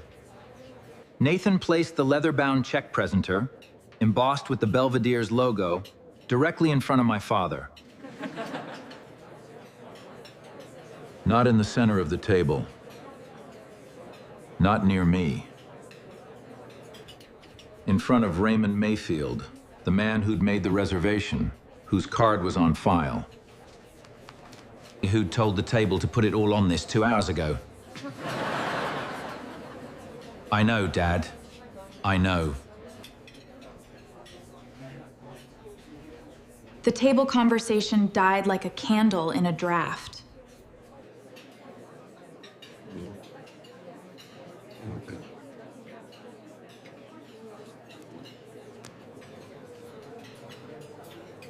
I could see him processing.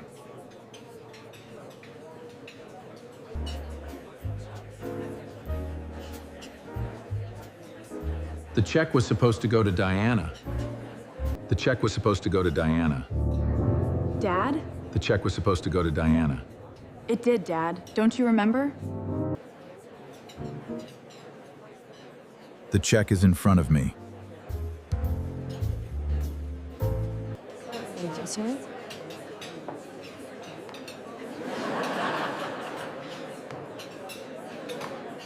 She looked at me, then at the check, then at me again.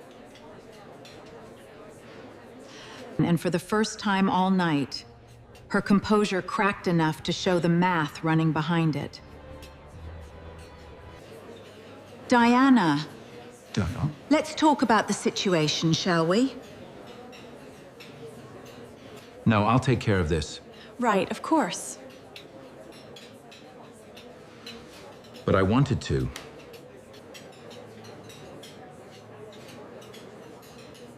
He was good at recovering. He'd spent 6 to 3 years never admitting he was caught off guard. He picked up the check presenter and opened it with a casual flick. And did not look at the total.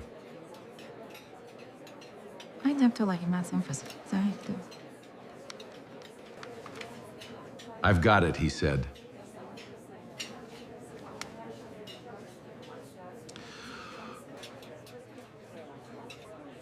I've got it. I've got it. He pulled his credit card from his wallet with the same 2-finger flourish he'd used earlier.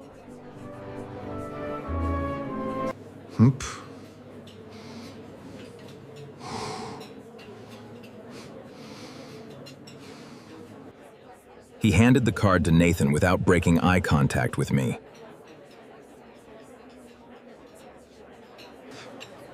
We're celebrating, remember?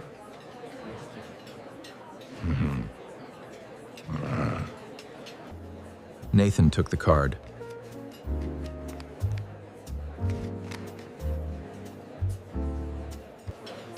I'll be right back, sir.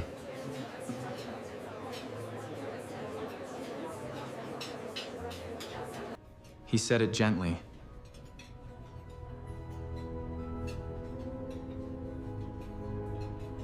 The way you say things when you know what's about to happen and the person you're talking to doesn't. What exactly is about to happen, Nathan? The way you say things when you know what's about to happen and the person you're talking to doesn't.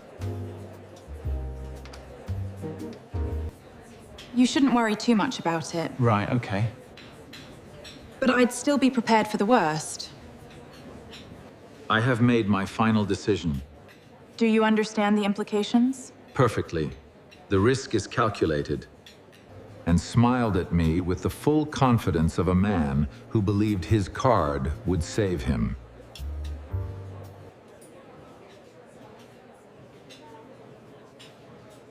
Nathan came back in 4 minutes. The meal is concluded, sir. Yeah? Yes, so it is. Dad, there's been a problem with the invoice. What is it, son? I'm sorry, sir.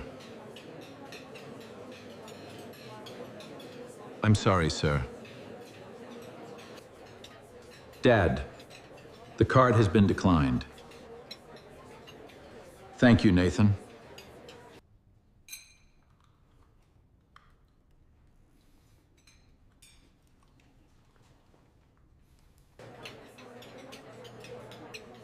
Dad, it's okay. Just 1 second. A reflex, like a light that stays on after you flip the switch.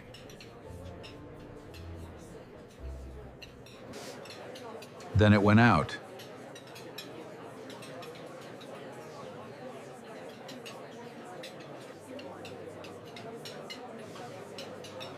Run it again. Nathan nodded and disappeared.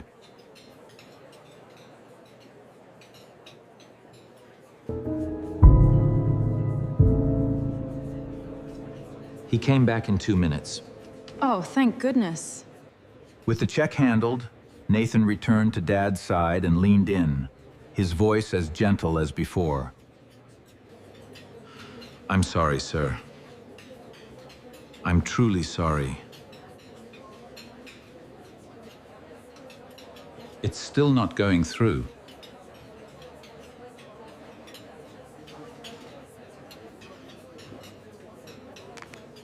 Would you like to try another card? There must be a card that works here. We can sort it out, Dad. Where is it? No, not that one. Where is it? I had it right here. Dad? One card.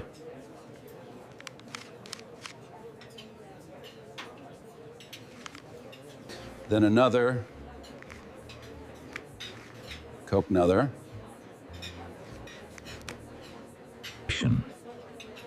Then a third he pulled from behind his driver's license.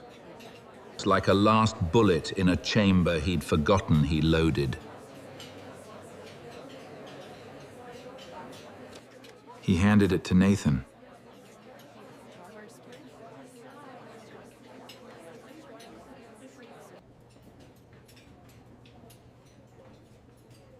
The table was silent.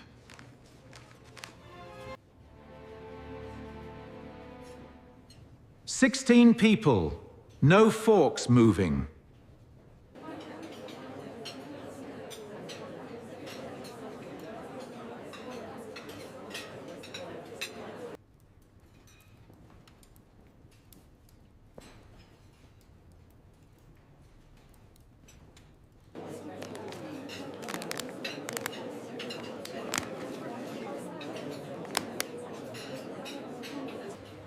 I am so sorry. The card has failed again. There must be some mistake at the bank.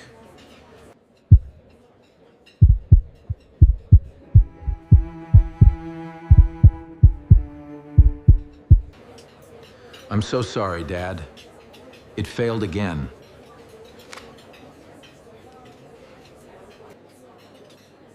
I need you to say yes, Nathan. I can't. You know I can't.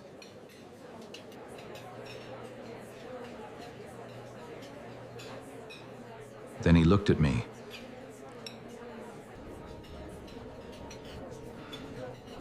I never meant to hurt her.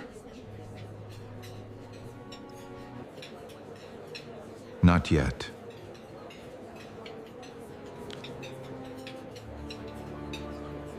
With the raw, unguarded expression of a man who had just realized.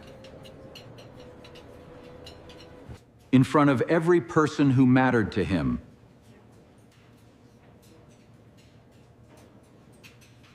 I needed you, Diana. I know, Dad. I'm so sorry. And the ground was exactly as hard as he'd always feared.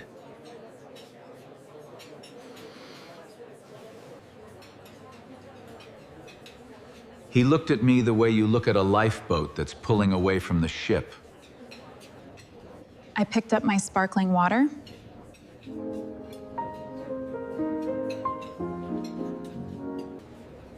Took a sip.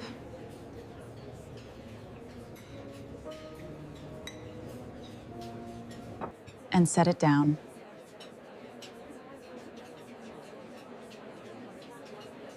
How am I getting on? I don't owe you.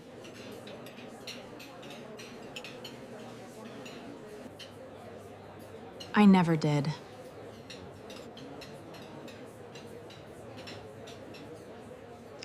You think this is a game? Please, Dad, don't do this here. I'm done. Take it. Diana, stay back.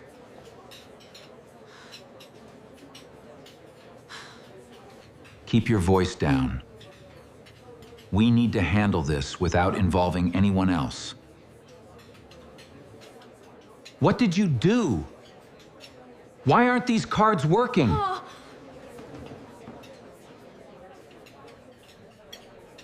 I didn't do anything, Dad.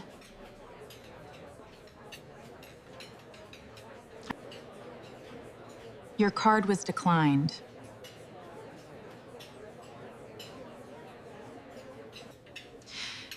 That's between you and your bank. You were supposed to.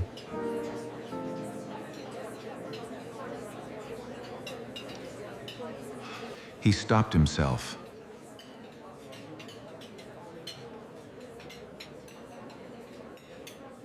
But not fast enough.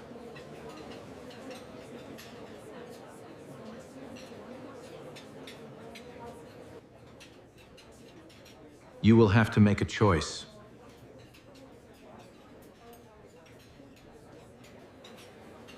You knew all along, didn't you?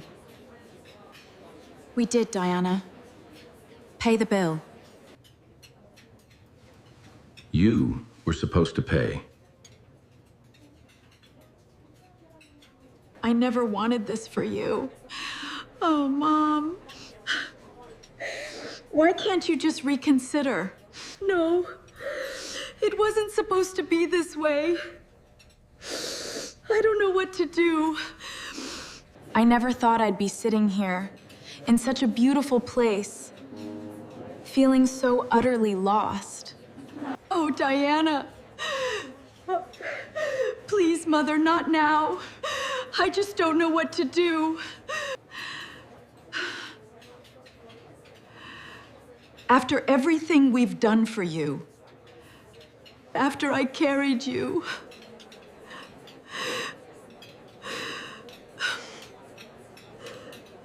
how could you sit there and...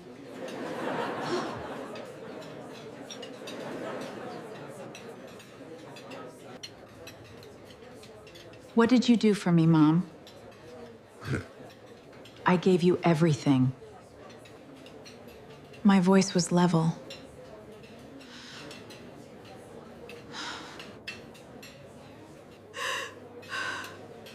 I didn't raise it.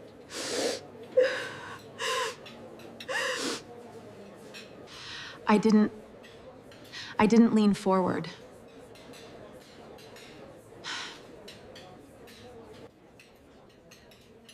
I stayed in my chair with my hands around my water glass.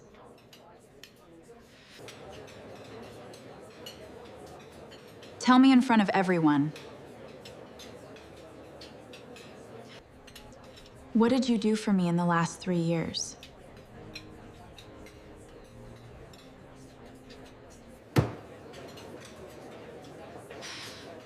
I didn't mean for any of this to happen. This is so typical. You just never change. You always have to make everything about you.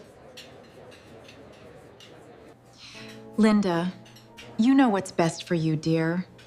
Just come home with me. Diana, dear, your father is clearly embarrassed. Can't you just...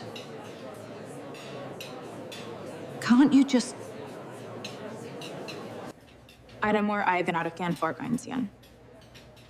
I said it the way I'd say it to a vendor who tried to short my invoice. I am not interested. Not now and not ever. This discussion is over. The cards were all declined. Oh, Dad. I don't know what to do. It's okay, we'll figure it out. I've ruined everything. Not with anger this time, but What's wrong? What's wrong? with something worse.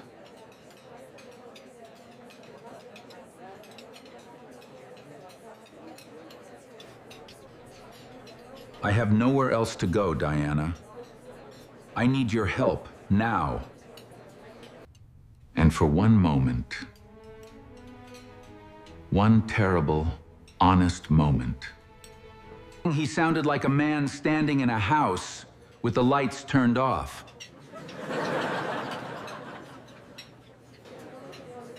Diana, please. This is all I have. We're drowning. Oh, Dad, no.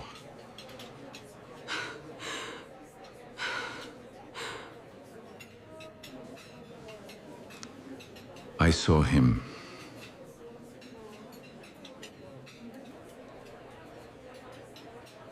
I saw the scared man behind the performance. The father who'd lost his business and his pride. He sat alone in the quiet office. And couldn't say it out loud until his credit card said it for him.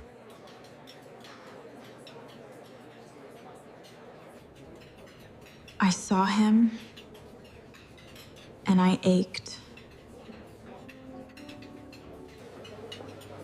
You always blame me, but you never see what I did for you. And you'd let us.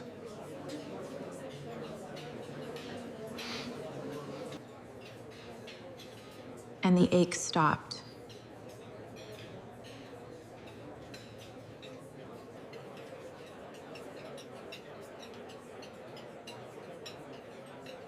Because even drowning... He was still reaching for my wallet instead of my hand.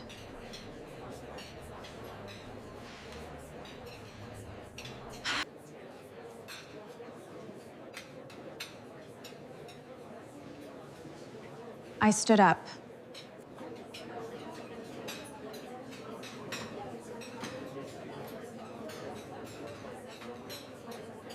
The way you stand when you've made your decision, and you don't need the room's permission to leave.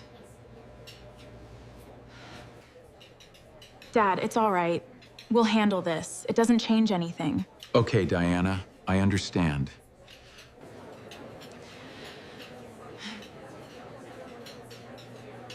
I'm sorry you're struggling. I mean that. Thank you, Diana.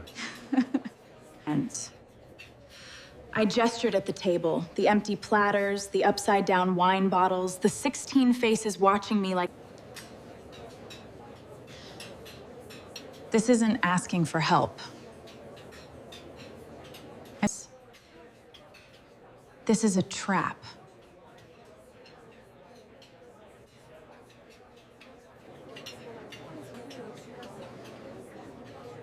You didn't invite me to make amends. You invited me to make a payment.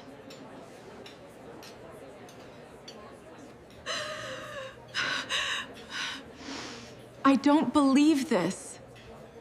How could you? That's not fair, Diana. You know I would never do that to you. I need you to explain it to me then. We just wanted you back. Okay. You wanted me back for what I could cover, Mom. I read the messages. How did you do that? She can cover us through spring.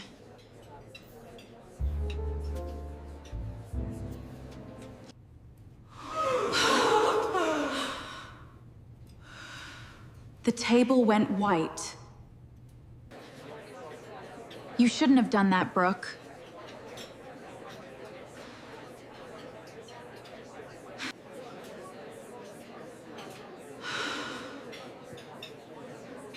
I know this is hard for you, Mom.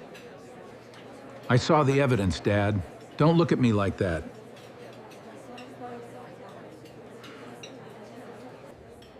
If you need help, real help, this is where it starts, Dad.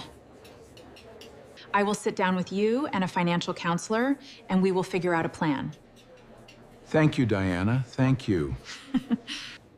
No tricks, no audience, no lobster. But I'm not paying this bill. Right, understood.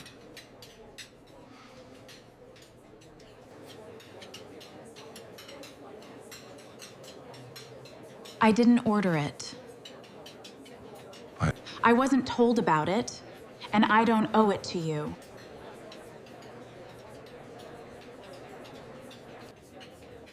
I don't owe you. I don't owe you. I never did. No, didn't. No, you didn't.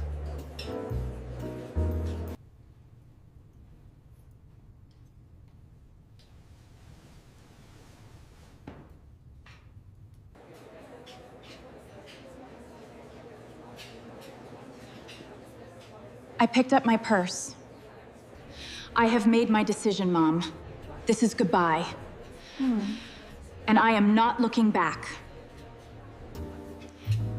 You always told me, family takes care of family. So why was I the only one who ever did?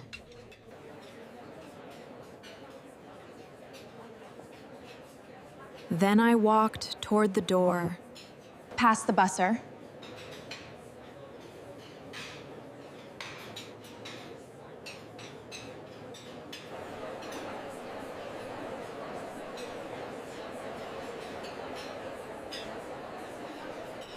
Past the heavy glass doors with the brass handles.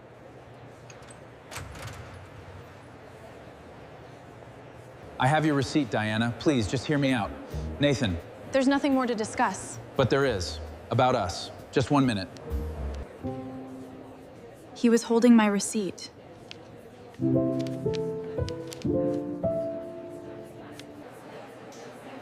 I truly appreciate your help. Thank you so much, Diana. You've got this, Nathan. Thank you, Diana. You're doing great.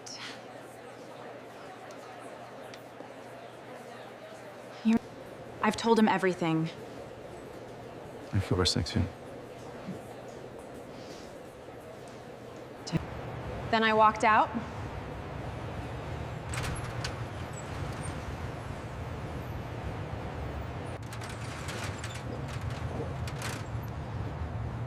The parking lot was quiet. Thursday evening, warm air, cicadas starting up in the landscape trees that made the Belvedere look like it belonged somewhere more important than a strip mall. I sat in my car with the engine off and the window down. The original promise revisited. One dinner, then home.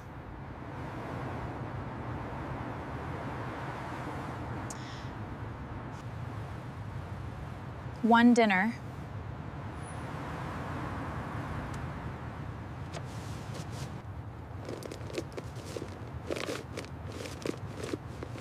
I pulled my phone from my purse and opened the family group chat.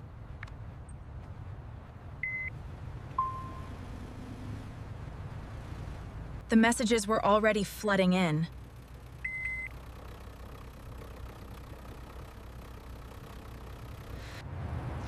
Mom, Aunt Linda, Brooke, cousins I hadn't heard from in years. Still waiting. We need an answer. Respond now.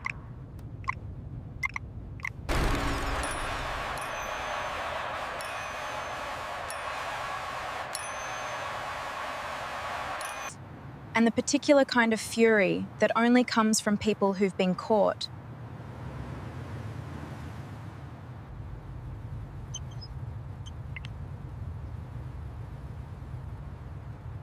I didn't read them. I scrolled to the bottom.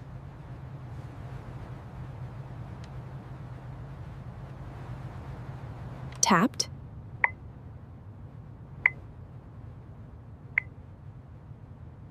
Leave group. And watched the notification confirm it. Diana has left the chat.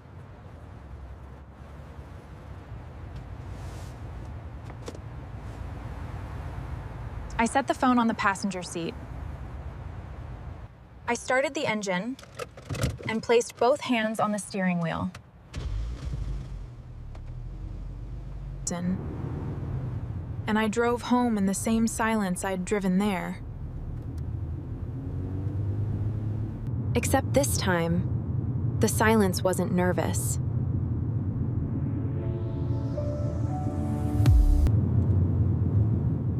It was mine.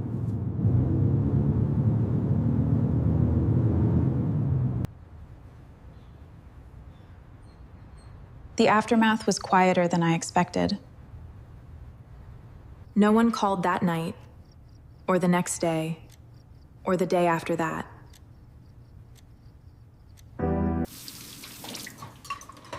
The group chat I'd left continued without me. I know because cousin Megan, the one who'd sent the birthday text, reached out separately a week later. "I just wanted you to know," she wrote.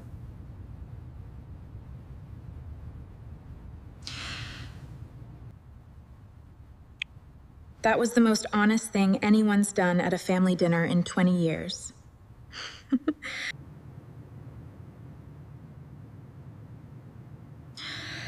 I'm sorry I was part of it. Megan was the only one who apologized.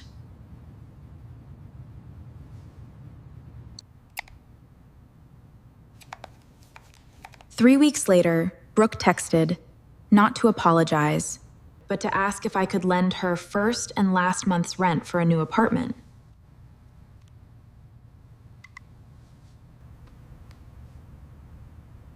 I replied with the name of a financial counseling service and wished her well.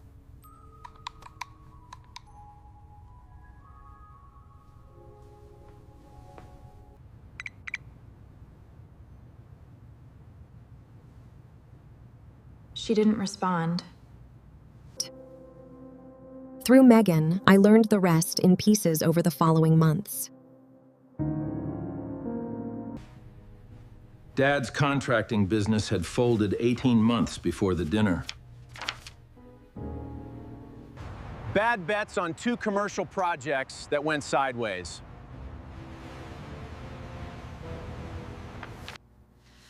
Mom had been covering minimums on 4 credit cards with a home equity line that was now maxed.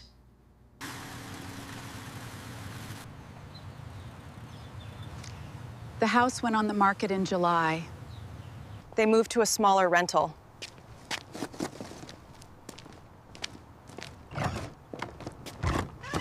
In a town 30 minutes south.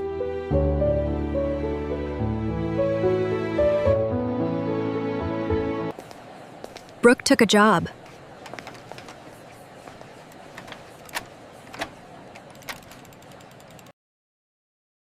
at a dentist's office.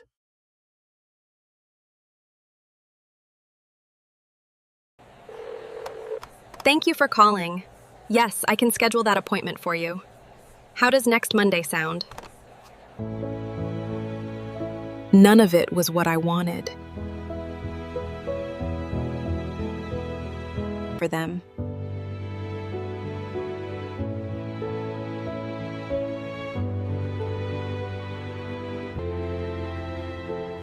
All of it was the consequence of choices they'd made long before.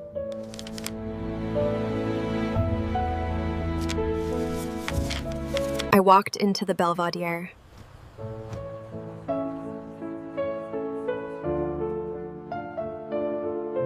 And none of it was mine to fix.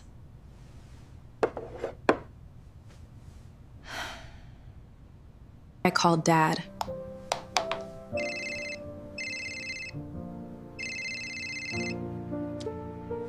Six weeks later. Hi, Dad. How are you doing? I'm all right, Mija. And you? And you? And offered to sit with him and a financial counselor. He hung up.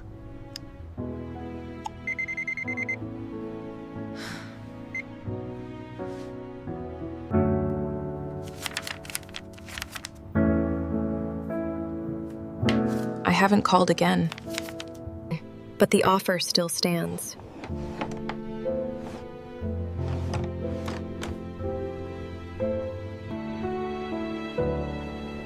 I learned that the most expensive thing you can buy is other people's comfort.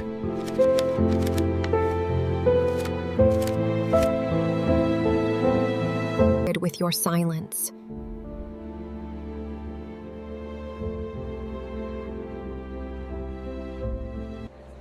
And the night I stopped paying for it,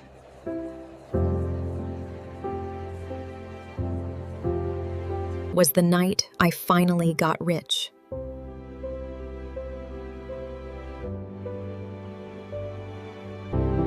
That's my story.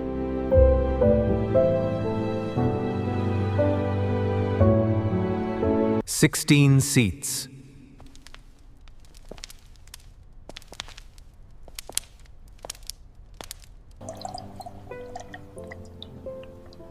One glass of water. And a credit card.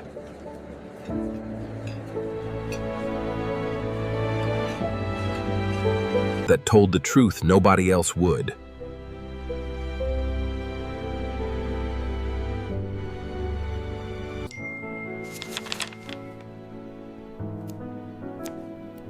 If you've ever been the family bank, hear me.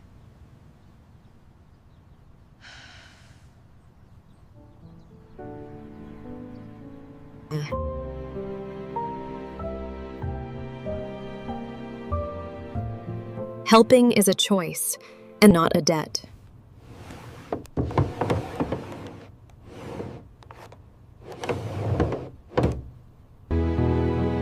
And a boundary doesn't have to be loud. To be unbreakable.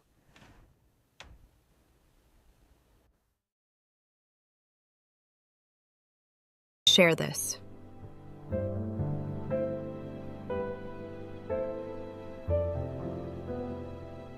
With someone who needs to hear it.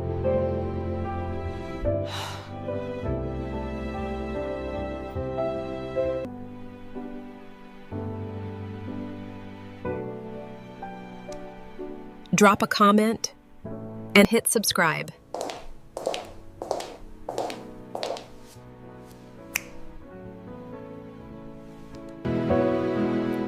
And I'll see you